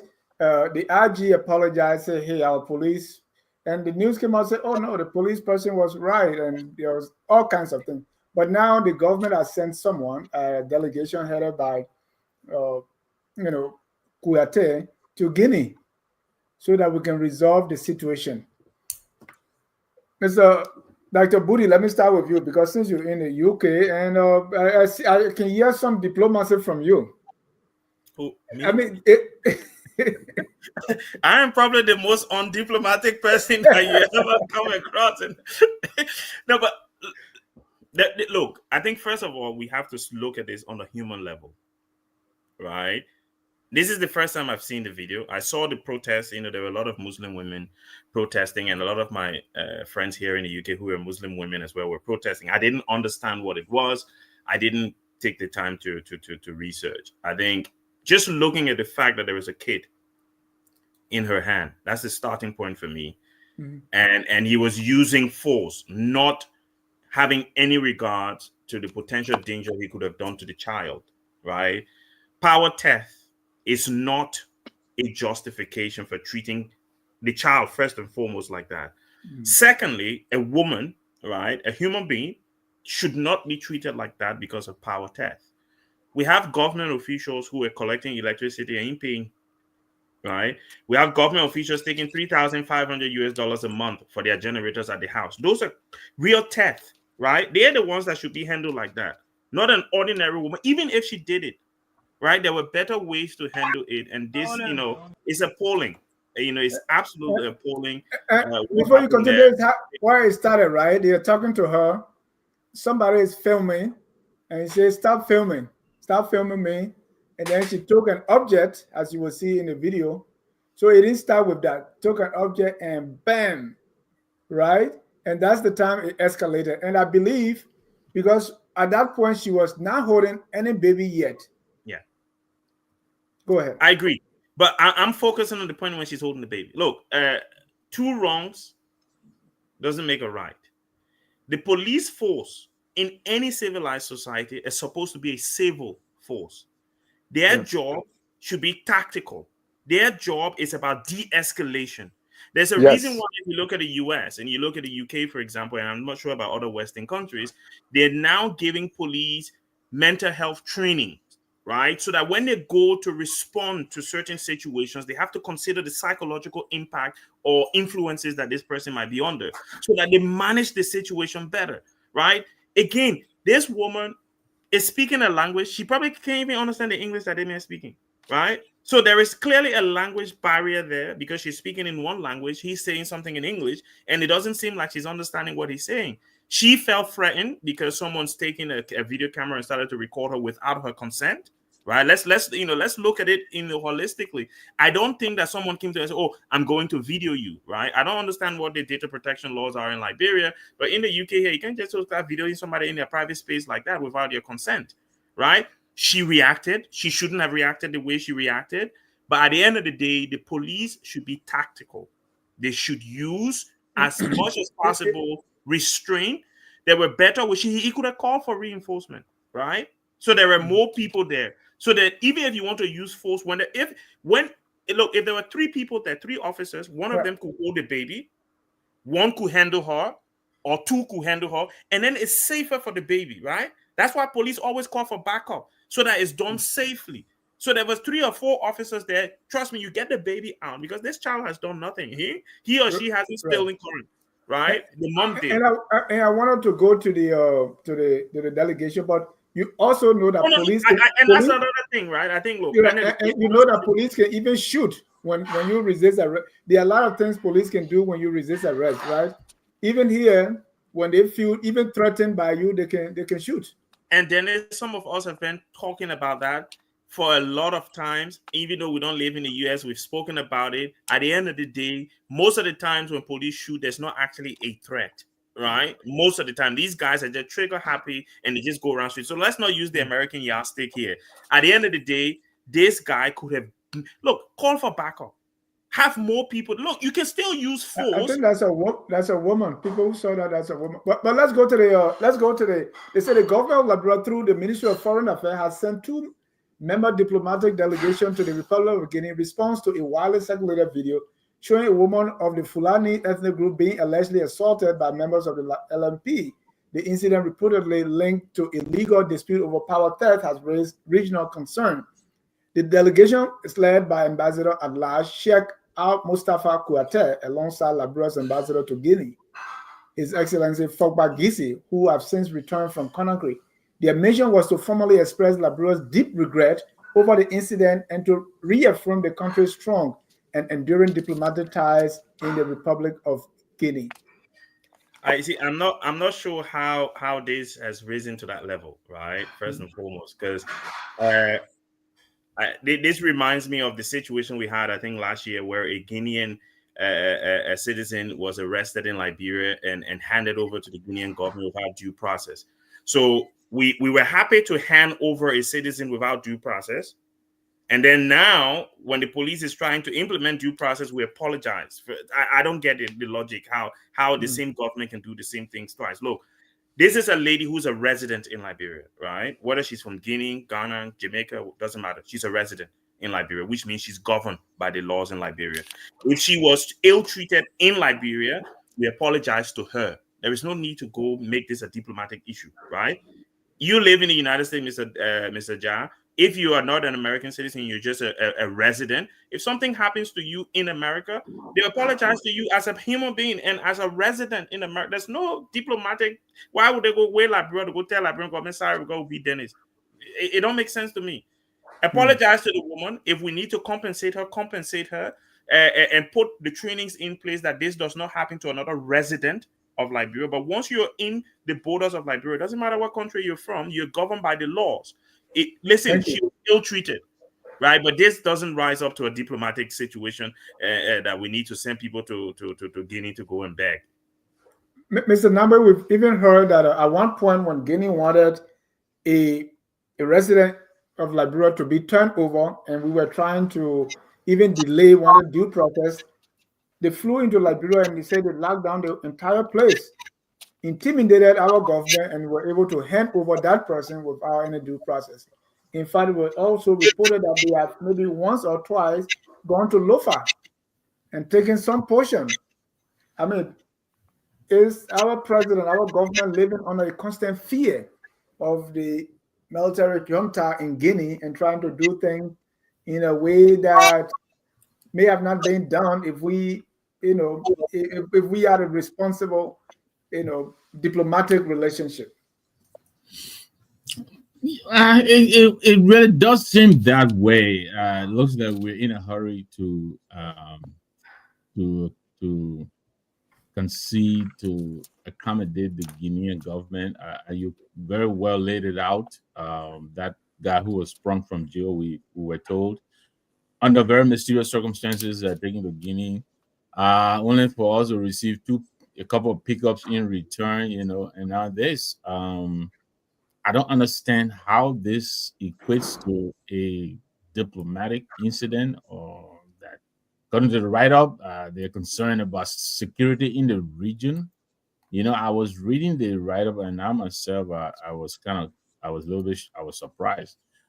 I think we're in a hurry. I mean, look, the investigation has not even quite began in earnest, you know. The But then IG apologized even before investigation. exactly, the IG apologized even before the investigation, which really is more or less an admission of guilt, which I think really undermines the investigation. And now, while all of this is going on, you know, our government is already sending delegation to Guinea to go and do what and apologize for what, based on what, you know. So I myself, I'm really surprised by this. Is seem very, you know, unseemly.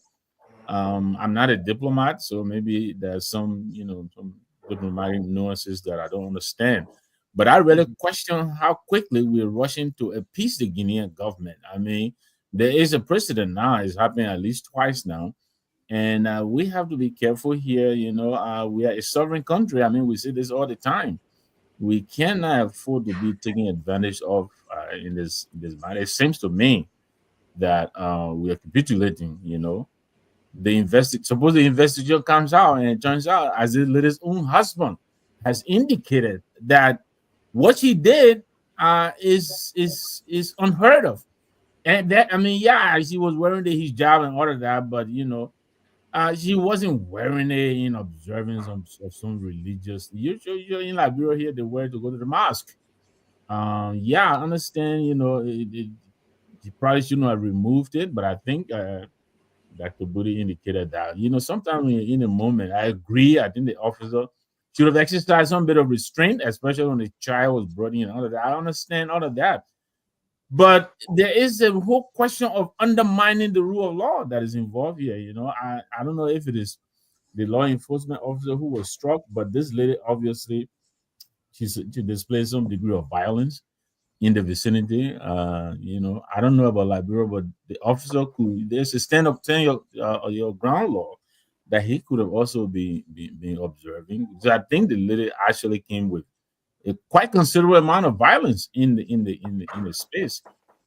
Dragging her out to, I think, was a little bit heavy-handed, and that's what the investigation is supposed to do. I would have preferred that our people with it. Even the IG's apology, I think his statement would have done. I don't know to what extent he consulted his legal advisor, but I'm afraid he may have already undermined this case just by the apology and then the doubling down by the foreign ministry. Yeah. Thank you. And we have 7 minutes to still keep to be on the radio. But Dr. Pearson, you studied some of this at the Kofi Annan Institute. Yeah. There are certain things, you know, that you can. I don't know how the Guinean government got involved to say, because the first day I entered Guinea in 1990 as a teenager running from war, they had a checkpoint, you know, where the car passes. They have a checkpoint there just to collect money.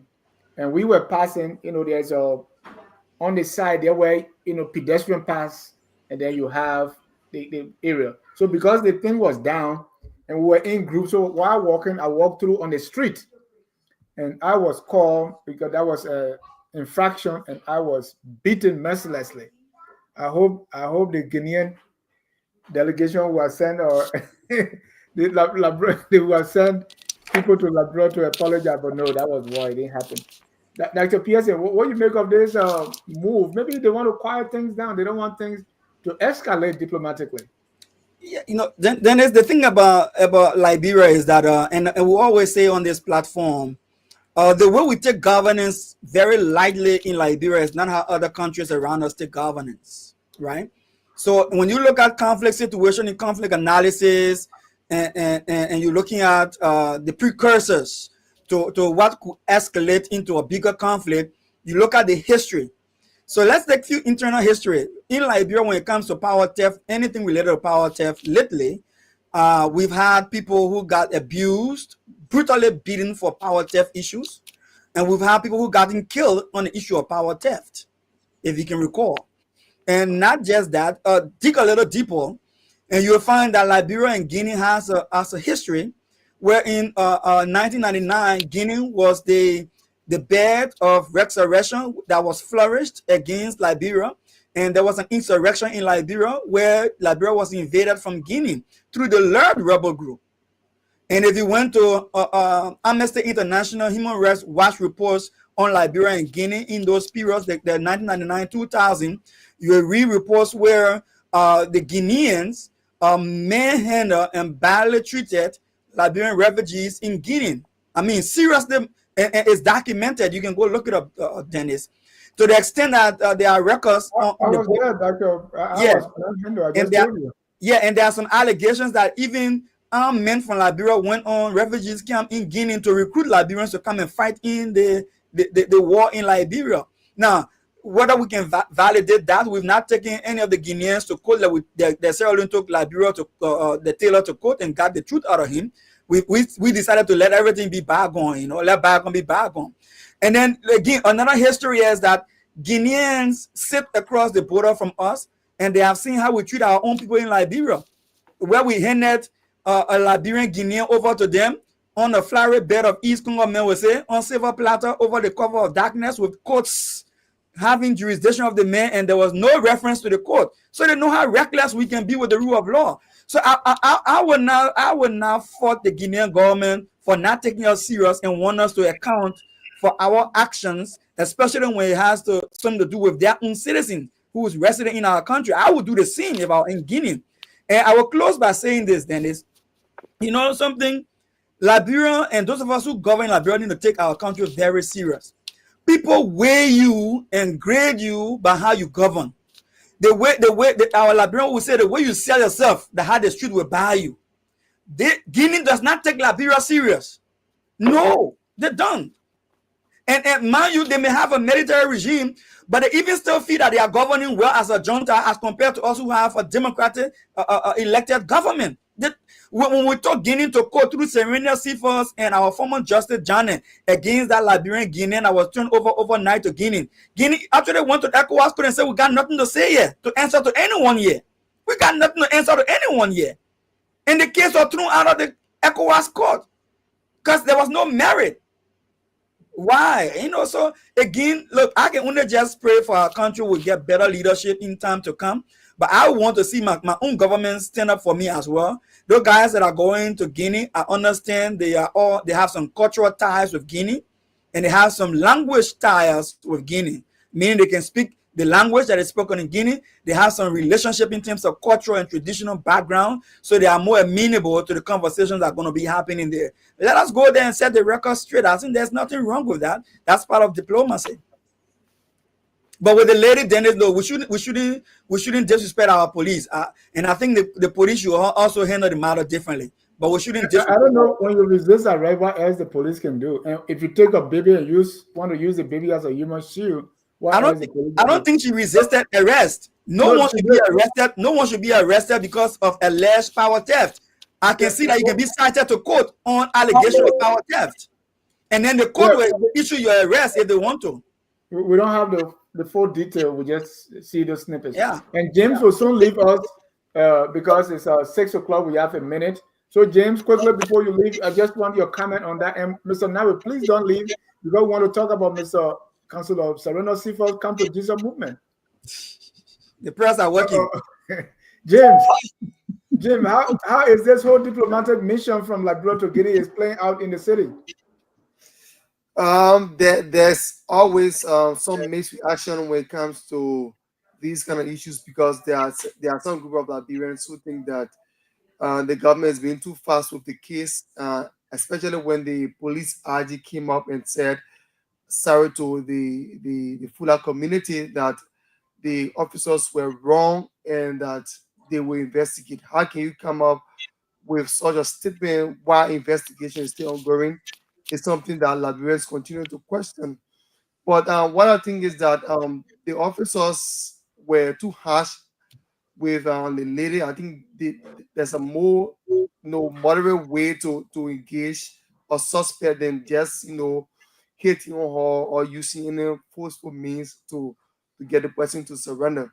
And also, I think that if it is true that the lady is caught or she was involved into power theft, I think it was important for her to just go with the police to answer whatever questions that they have for her. But to resist arrest from the police is something that we also question, and we all Liberians should not get involved with, because we should learn to respect the police, regardless of how people see them, their uniforms and things. Though they're not supported fully, but it's important that we respect them, because they are the same people who will protect us, who will help us to enforce the laws and things of the country.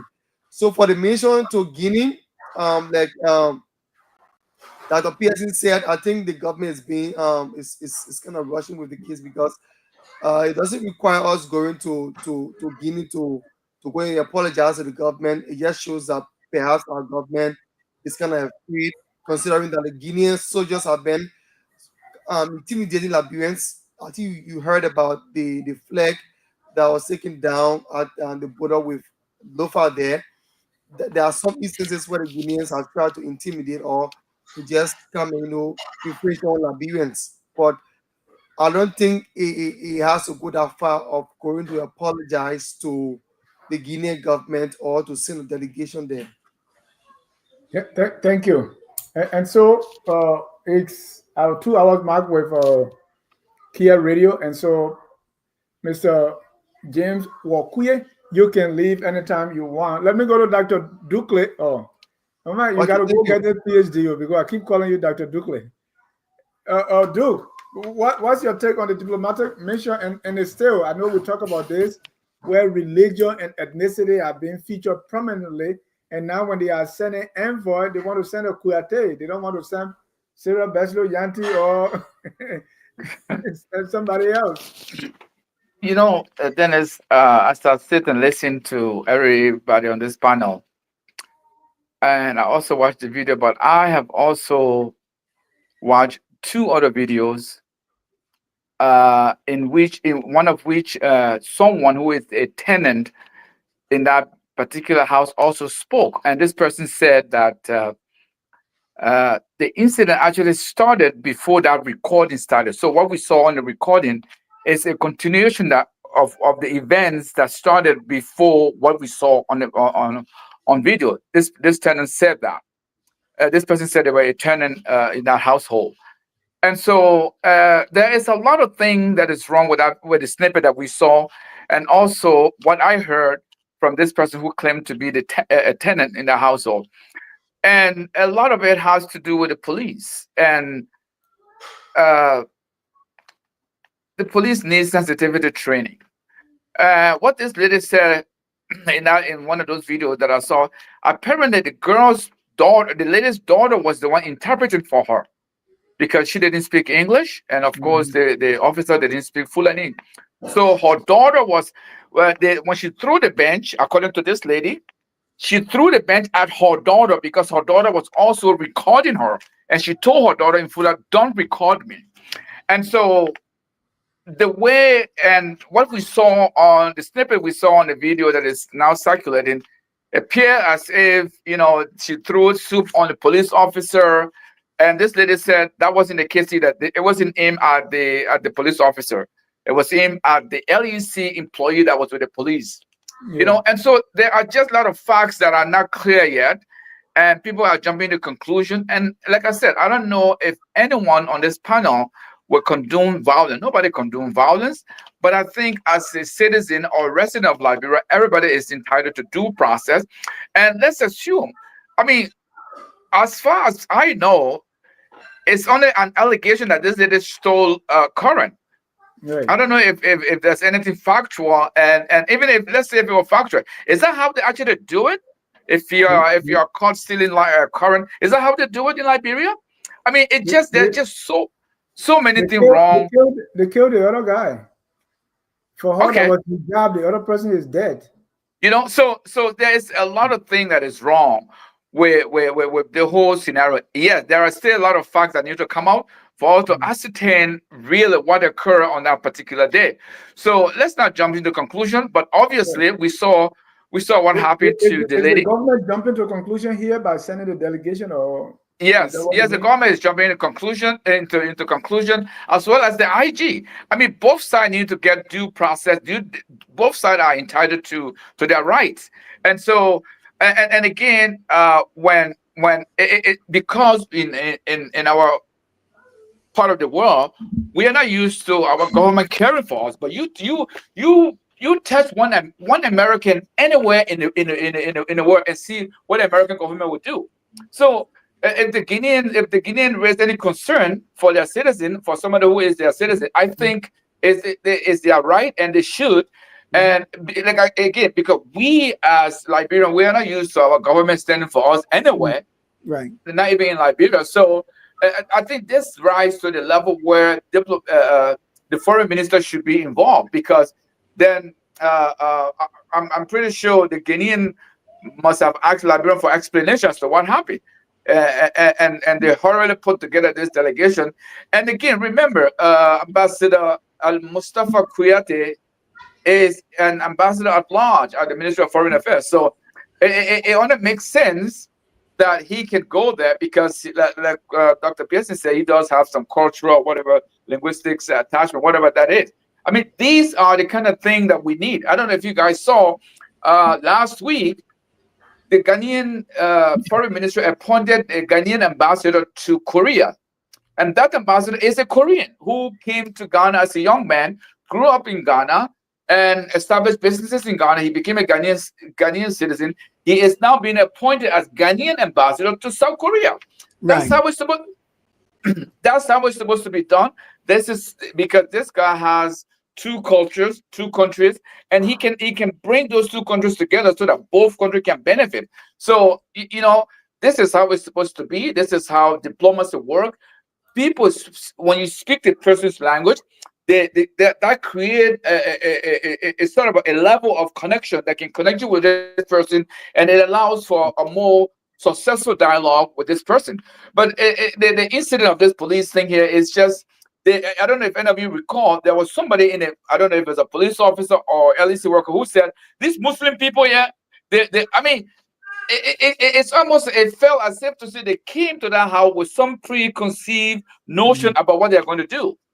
Now, I don't know, but I mean, this is just, the police need sensitivity training. The police need a lot of support, and they can't just go to somebody's house and then, let's say she refused, that she did not abide by the order that was given to her. Why don't you call for reinforcement? Bring more manpower, and they were supposed to de-escalate this whole thing so that it doesn't get to where it got onto you saw people. And again, it has a lot of ethnic and religious flavor to it. People are not even. It's now that some of the influencers are referring to it as Fulani, but everybody was saying Muslim. When it happened, everybody was saying Muslim woman and the Muslim people. And one pastor even went as far as saying this Muslim people will never get holiday in Liberia. They will never be, all kind of nonsense on the social media. And these are the things that is actually, there are people who actually buy into this nonsense, and they build their mindset around those nonsense. Thank you. And maybe the solution is not even with police training. Maybe we go back to this whole power thing, right? Yes. How are we collecting? How are we planning these things so that we can generate revenue? Now we found a solution at LPRC, where LPRC now is supposed to import petroleum and sell. So maybe this whole thing, the answer. Dennis, listen, there was a breakdown of police training here. I don't think you should sidestep it like that. Look, let me tell you something, and Dr. When you saw the lady standing there, there's no power theft because people are dying. I wanted to move on, Mr. Nimba. If you can use just 30 seconds on that. 5 seconds. If you look, first of all, we all know power theft in Liberia. All of us here, and I know that because people have gone under the light pole and throw the person up on the wall. If you don't count, I will kill you. We know it is always accompanied with violence. The police should have known that and be prepared for it. 2, yes, saw the lady fanning the fire, and she, with every second that passed, she was fanning with increased rapidity. She was getting agitated. He should have anticipated what she did if he had been trained to detect those signs. He should have called for backup right away. He didn't do that. He allowed the situation to escalate, and he should have tried to de-escalate. He knew it was getting bad. He should have taken measures to prevent that. He didn't do that. And that's because he's not trained to do that. And then when she did what she did, he overreacted. let's be honest, will defend the rule of law and protect our police people, but they need training. And then the IG himself, what was he supposed to? What was he supposed to do? He comes out to apologize. I don't know what they were supposed to do. Whether if somebody is accused, do you grab them and take them to jail, or what really was? And I want to understand that from the LSC. That's a good question. What is the procedure? Right. Exactly. All right. Dennis, let me just quick 5 seconds. Dennis, I would say 5 seconds. We have to be out of here in 15 minutes or so. So I want us to move on, please. And that takes us to Cyrenius Cephas. And I call that Come to Jesus movement, right? Because Cyrenius Cephas was prominent in last administration. Now he's coming on and say, publicly too, that there is things that they didn't do. And in Liberia, we are so used to this carpet crossing, people want to hang their clothes where the sun is.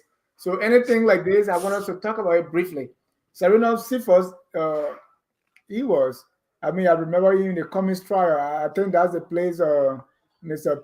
Dr. Pearson didn't like him. So because he prosecuted Mr. Cummings. Okay, no, I'm kidding. But he wrote in the paper and said, our government, meaning the WEA government that he was part of, didn't promote and protect those who stood in the vanguard of the struggle during the party's days in opposition. Our government, under the illusion of looking for experts, and was comfortable giving contract, placing the likes of the current Minister of Justice on committees and both at the expense of their party leaders. Our leaders spent more time gossiping. The president was like a Christmas light, only seen at an official ceremony and was only accessible to few. We undertook a lot of good projects, but little result. Take, for example, this one. Cabinet retreats were set aside for great fun rather than meaningful exercise. The president will value recycle politicians in the government, and on and on and on and on. Mr. Nimba, when you saw that, did you say something like, see who talking? Well, look, I'll be honest. What Cephas did is not unusual. It happens all the time. We see it here. When these people leave government here, they go and write a tell-all. It happens all the time. Except that it is Cephas who's doing it because he's a controversial character. So, yeah, we understand that. Yes, he has spoken out while he was in government, maybe, but nobody does it. All around the world, nobody does that. When you're in government, you keep quiet. When you leave, then you go and write your tell-all. But what many people are pointing to is the apparent unraveling of the CDC. I think this is where many people are interested in reviewing what is happening. If you notice here, it has been reported my friend and brother Milton Tiaje was in Sino during the Independence Day and made some comments. I just heard a little snippet of that today, where he indicated that he doesn't believe the CDC is going to survive to 2029. And now comes Cyrenius Cephas, and these are all stalwarts of the CDC. And so the bigger question really is, what is happening to CDC? I heard somewhere yesterday that Cephas was getting ready to get on air, and the CDC hierarchy told him they dare him not to, and apparently he didn't.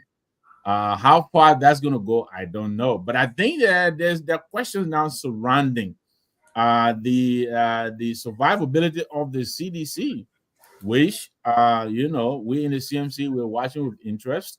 We don't pray for it, but we're watching it with interest and see how far it can go. But I think this drip drop is going to continue, and I think CDC is bleeding right now. And you mentioned my son man TJ, who I don't agree with 99% of the time. Take a listen. The very CDC for which politically I was taking myself to slaughter all. They were the ones that came here and circumcised me politically.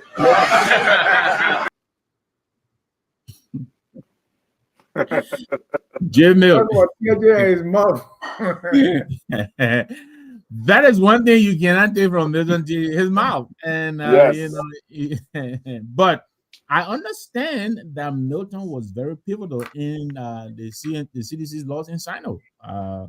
I have it on a good authority that he worked really hard to defeat the CDC, and I think he's on a mission. The Southeast is the the bedrock, this fertile soil of the CDC. That's the base. And I think Milton is on a mission to punch holes into that base. And that's why I'm saying, I mean, can he do that, single-handedly? Probably not. But again, it will come up into a sum total of a damaging effect. Cephas is from River G. That is the southeast as well. So the southeast, which was probably the safest base for the CDC, seems to be imploding. And I think that should concern them. Right, and you call that imploding, but Dr. Booty, are we looking at this also as just somersaulting to be on the side where the gravy is? I think first of all, maybe we need to clarify something, because Honorable Nangwe said that the CDC was defeated in Sino County, but that's not my recollection. They actually won Sino County, as far as I remember. Yeah, they might have lost some votes, but they did win Sino County, as far as I remember. But yeah, thanks for the correction. I take it. No, and that's why I cherish our time together. You're you're a man of integrity, and you're open to being, and that's good. But no, to be honest, look, I think, like Mr. Nangwe said, this is not new, and I was going to say exactly what he said, so I'm not going to repeat him. But I'm not surprised that people are coming out right now. It's about halftime in the Unity Party-led government. People have witnessed and they've seen that this government is as corrupt as they were. It's open arms to anyone who is willing to denigrate others in the interest of this government. Case in point, Sano Johnson, who threatened to cost people money if they cost Joseph Boakai the next day. The president gave him big job at the legislature. You've got other members of the country, people of the in Liberia who again pledging loyalty. You've got someone who, yes, her conviction was overturned for murder, but Gloria Musu Scott, who was investigated, tried, convicted, and went to prison for murder. Yes, it was overturned, but she stinks, right? So she shouldn't be anywhere near government appointed position. But now she's the chair of NOCAL. So the people are, these guys. They're I think it's Cllr Gongloe-Weh who said that this elite grab. These guys understand that the elite grabbing is going on, and that they can come as it has always been in our country's history. You cause the government. When they're listening to you, then you start succouring to them, and then you get an opportunity in the government. So when you see some of us start causing to, we're getting quiet, or no, maybe we're trying to do a Cyrenius sequence, and so we get Joseph Boakai can get job in the second half of his presidency, right? But look, on a serious note, I'm not surprised. I don't think he's alone. There will be many that will come after him. I believe, like Mr. Nangwe mentioned, and I think Mr. TJ talked about as well, the CDC is in trouble. I think I've said it many times on Focus on Liberia that we need an alternative, a serious alternative. I've given my brother Ansumana Padmo hard time about the ANC. I've given Mr. Nangwe hard time about the CMC, that they need to make themselves relevant and come up with something serious so that some of us can look at them more seriously, because we can't have a unity party or a CDC-led government come 2029. And since the CDC is already imploding from within, now it's time for all of the other parties to coalesce around each other, put a strong candidate forward, give the Liberian people a proper alternative. Thank you. And sometimes, say be careful what you pray for, or people saying this because that's what they want. We saw, Steve Zago on the Unity Party. So people, start to say these things at this time. Mr. Dukle, let me get your take on Cyrenius Cephas' Come to Jesus movement. I like the way you. Even a broken clock is correct. So regardless of what he did in the past or the role he played, is he right on the money? Well, I think it depends on who you ask, but I like the way you characterize as his Come to Jesus moment. And and this is not new. All these politicians, everybody sort of does it. And once you are out of the government, then you try to find all the fault that were wrong with this very government that you were part of. Meanwhile, you didn't see anything wrong with that very government when you were in it. And so Cyrenius Cephas is not credible, and I wouldn't take him seriously. This is just another ploy so that who knows, between now and 2029, he might cross the carpet and come to the Unity Party because everybody wants to be on that gravy train. So Cyrenius Cephas was one of the people who contributed to some of the ills that were in George Weah's government. And so for him to come out now and sort of enumerate all the things that he feels wrong, that was wrong with George Weah government, and for which he said he cannot criticize the Unity Party government. I think Serena has something under his sleeves, and he probably eyes something in the Unity Party government.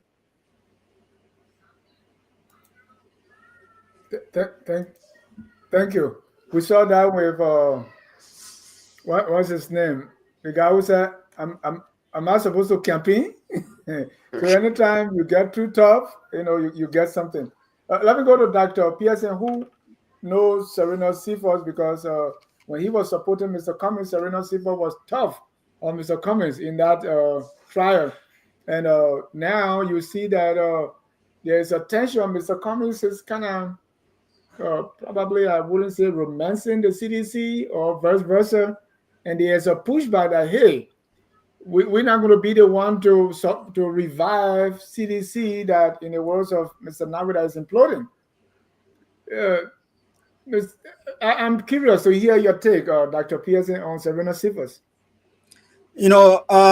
Yeah, look, let me say this. I think it's a serious miscalculation on the part of Cyrenius Cephas. Cyrenius should understand that the reason he left public office to begin with is not because he fell off with the CDC. It's because he fell off with the United States government when they sanctioned him for acts that they felt were improper in terms of how he carried himself as a professional person. So his fallout from public service has nothing to do with the CDC. Now, I would think that when I heard him complain a couple of times, it was that he felt that President Weah, former President Weah, they didn't do much to raise the stake of their complaints, to a level that they could be exonerated in some way or another.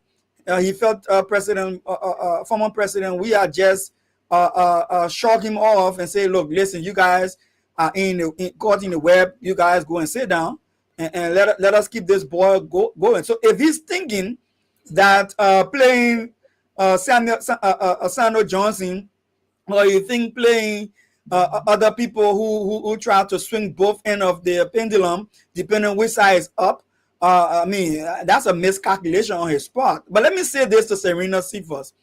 That's why a lot of people, when these kind of conversations come up, they feel CDC, I'm not.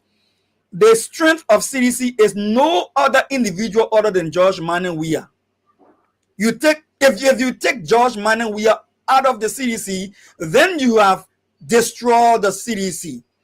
As long as George Manning Weah remains the political leader and stand-up bearer of the CDC, CDC is going to remain, if not the first, it's going to be the second largest political force to deal with in any national elections for the presidency. Take it or leave it. There's going to be no replacement for them at the first or the second place with Manning Weah at that hem of the ticket. Having said that, let me say this to go further. I disagree with my good friend and brother Nangwe when he says that it is a common thing that people will stay in government, they will not critique it because they are there. Even in the United States, I know some of my friends, professional friends, who left the government because COVID response were not going the way they thought it should go. I know friends in government in the United States who left government under Biden as well, who felt that the policies of Biden in the Palestinian conflict with Gaza wasn't going the way they wanted it to go. So they resigned their job and they left the Biden team. I know Matthew Youngplu, right? The young man, assistant minister in the information ministry, who critique the government and walk away, all right, because they did not favor him. I know Charles Walker Bromskin, who left government because he felt they were not going to serve the purpose of the Liberian people at the time he was there. So there are people who will stand up, and yes, they will always be there. But what we can say here is this. I think Cyrenius needs to recalibrate and get to understand that he has worked in government for a long time. He has history. And in Africa, we say, in Liberia, we say, when you pull rope, rope will pull bush. So if he keep pulling this rope, he will definitely pull bush, and then he will get even deeper into what he's in with his professional career. Thank you. And I'm glad, Dr. Pearson, that you have some friends here in government. You know, those of us who continue to have challenges, please, we'll call on you. If you want to join say this quickly, Dennis. We have 5 minutes to close. Call 605-313-6004. The code is 791-403 pound. Dr.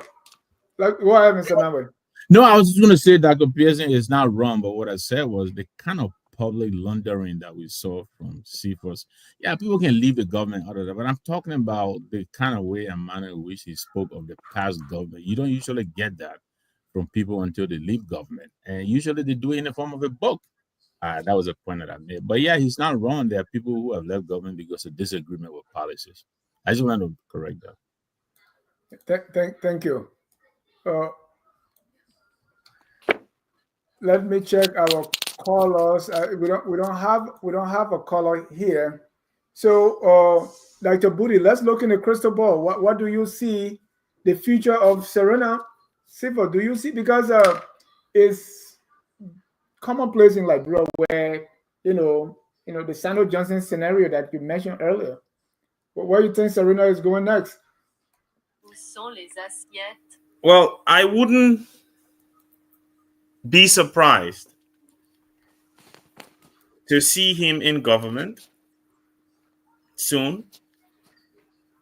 I wouldn't also be surprised if he joined a political movement in Liberia that is gaining momentum, right? So maybe CMC or ANC or something like that. Because look, unfortunately for us as Liberians, and that's why, this whole fast and prayer thing, the prayer thing, because I need to remember Dr. Pearson said we didn't fast. But the prayer thing, I didn't participate, is because we do the same thing over and over. We've got a bunch of recycled, he's talking about president, we are bringing recycled politicians, but he is a recycled politician who wants to be recycled, right? Yeah. And at the end of the day, that's what we do as a country until they die, right? So like people like what's his name, Sawyer and others who have died in government. Until these people die, we just keep bringing them back in, right? It's almost like we do not have alternatives. And we do have alternatives, but for some reason, either the alternatives are not shouting loud enough for the Liberian people to listen and understand them, or Liberian people just are stubborn. They'll keep doing the same nonsense and then praying to God and fasting and expecting something to happen, right? So I don't know. I wouldn't be surprised either way, Mr. Ja. I can't say to you, because you don't know whether he's too damaged for this government to take him. But at the same time, when they're taking people like Sandal Johnson and Gloria Mususka, then why not a Serena Cephas, right? Gentlemen, thank you for the night. We're going to go around the room for your closing. We can each use 50 seconds each, starting with Dr. Pearson. 50 seconds for closing.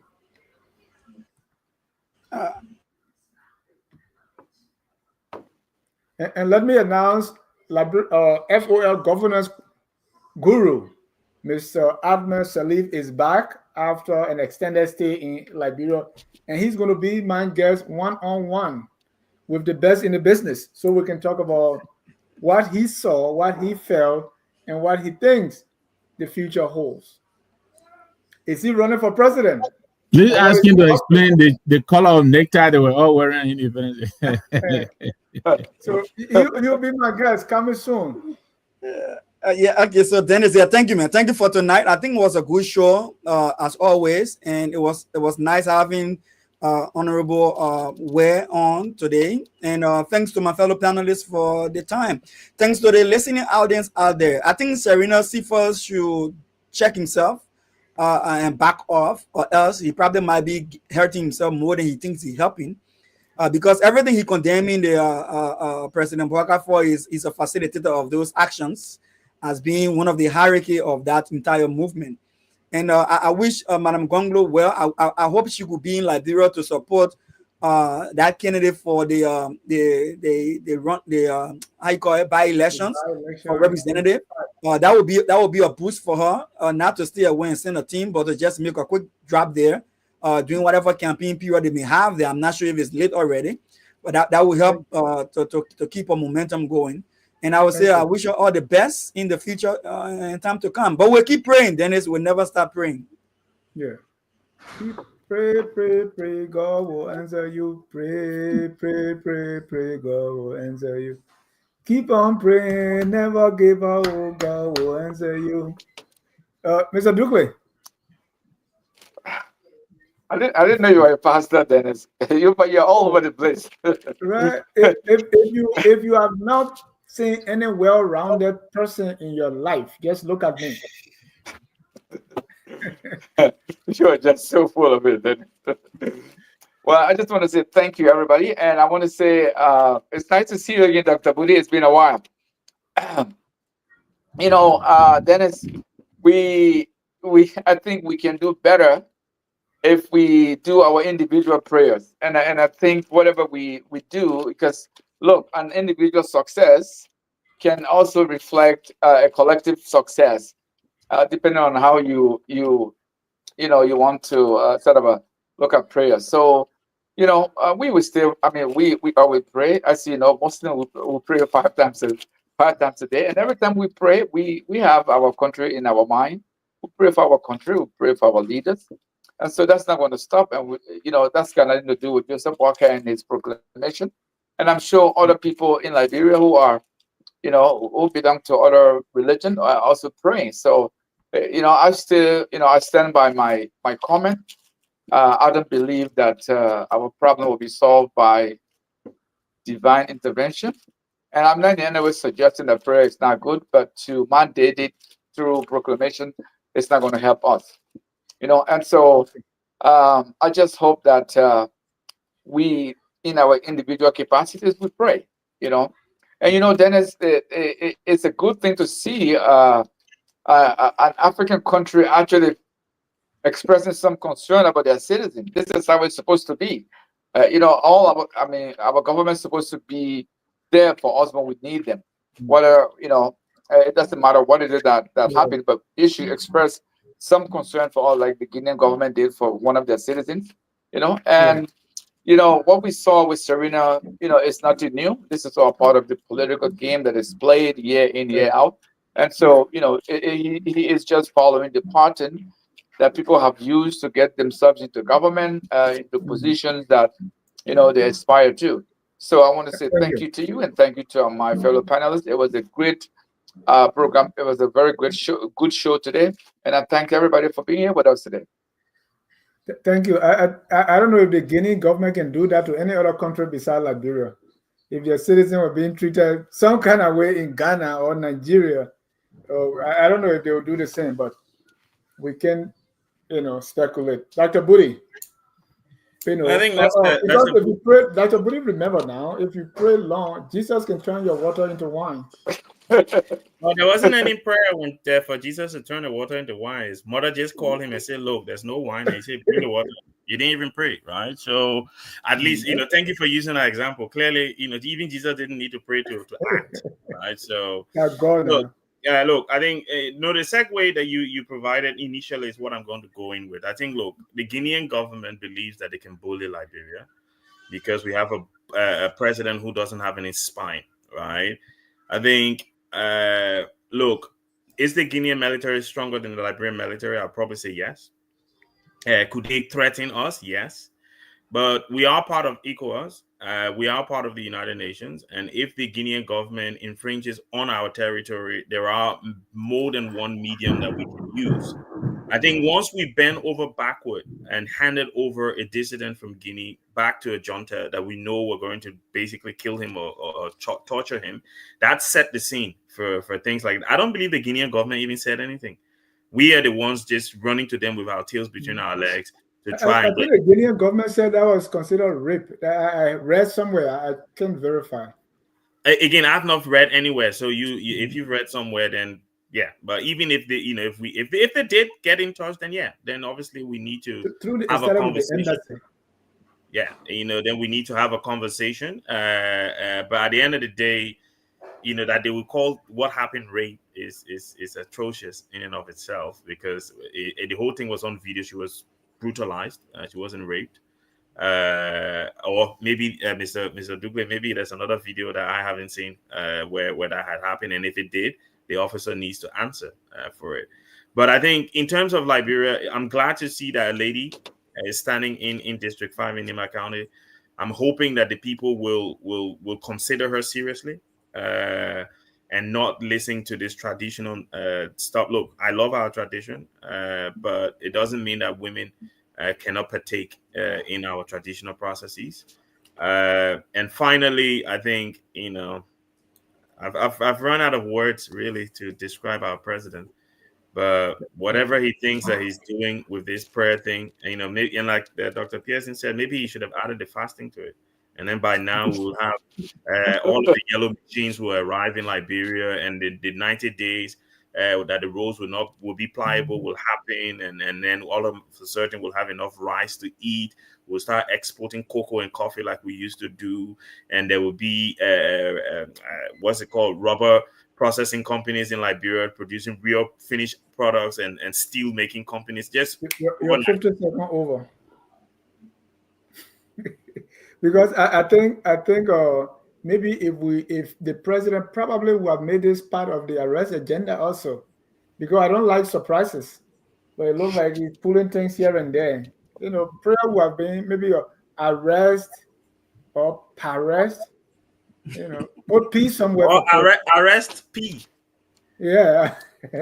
or arrest plus, and then everything else can be added as they go along. Yeah. Seek first ye. Yeah, everything will be added onto us. And that's why I sang the song from the beginning. I don't know if you guys remember. Dr. Mr. Nimba, you're closing. 50 seconds. Yes, thank you very much, Dennis. It's great. It's been great being with you guys, and thank you also for my time, your time, my colleagues. Thanks to our viewers as well for joining in. Quickly, I think the president's national holiday. It looks to me like he meant well. I think he's trying to continue with his reconciliation, but I just hope next time they'll take a little bit more time to plan it out, and roll it. It just seems too arbitrary to me. And the reviews that we're getting in the press, they seem to have fallen flat on his face. But again, it was supposed to be a prayerful day. So I get the results are yet to come in. So I just hope next time there'll be any such thing, the planning will be a little bit more detailed and more careful. Miss Gongloe-Weh, my sister-in-law, for full disclosure, I think she's one of the good ones who could do Nimba a lot of good, but I think she needs to rethink her strategy. Some of that you already alluded to. I understand we all have to make our living, and so she has to live in Liberia and live here and all of that. But it seems to me that is militating against her victory. Every time she goes in, she comes very close, but never enough to get over the hump. So, I hope that they will rethink. I know she's going to run again from the way she sounded, and like she should, because she's still young enough, and I think she can still do a lot of good for Nimba. She is on a crusade to change things in Nimba, and I think she has the capacity to do so. I just hope she will also broaden her base. This lady that she said she endorsed, I'm sorry I missed that. I'm sure many other people missed it because I really tried to follow the show from the start. But she said that, and I believe she did. I think she needs to say more often and much clearer so that a lot of people will know that she is taking a stand with someone. I think it will indeed help to solidify her base. I think her base is a little bit kind of amorphous in Nimba, so I think she needs to do a little bit more to work on that. You kept stressing this base. Give me an example of somebody with base. A constituency. What party does she belong to? Then you ask her. She says she joined all the parties. That doesn't sound to me like a solid base. Okay. What is her constituency? I came from the UPP. I'm in the CMC, and I can say that. Which party can she say is behind her? Because the area is and even though it's unfortunate, but it's very tribal. So if you say, the Man people, that's her base, and the Down people, that was the late Prince Senator Johnson base, will you be wrong?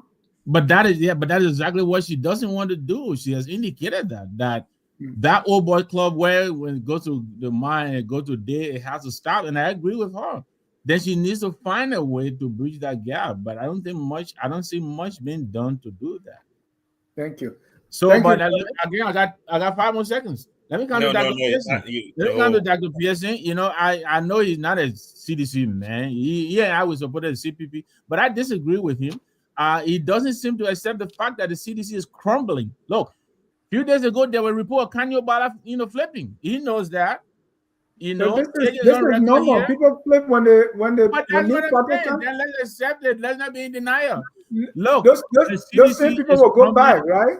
Say that again. No, but many people will go back. And then went back. Anyway, thank you. I yield the rest of my time, but it's going to be interesting. But thank you for the show. I'll take the rest of the time. I will take a balanced time. But Nimba, you make a good campaign chairman.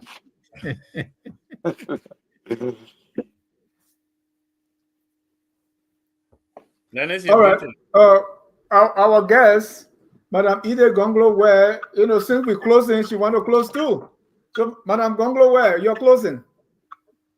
Thank you. I'm listening to the show and just listening to Mr. Nangwe misquoting me. I never said that I have been in all these parties. I've never said that. I did not say that. What I said, somebody made the comment that I know you supported Unity Party at one point and you also supported CDC. I said, yes, I have supported both parties' candidates at different times. Supporting a candidate does not make you a partisan of that party. I am not a partisan of the CDC. I've never joined the CDC. I am not a partisan of the Unity Party. When I supported Unity Party, I was in Liberty Party. And I said for that election, I was endorsing the candidate of the Unity Party. I just want to make that clarification to say that I have no party, I'm in all the parties. It's an erroneous statement and a misstatement of what I said. I just wanted to make that clarification. Thank you so much. Thank you. Don't let it man. We can't get rebuttal now. Let go. On that note, we're going to end the show. That sister-in-law and brother-in-law, so we're not going to be part of it. I give my sister-in-law the day, but it's on tape. And we'll all go back. Let's close. You said you were not talking, so we're going to close back about we are all Liberians. Let me thank you all, thank our viewers, and even those who will watch later. Have a good night, and God bless you. Hello and welcome. We are Liberia. Liberia is our home. Liberia people.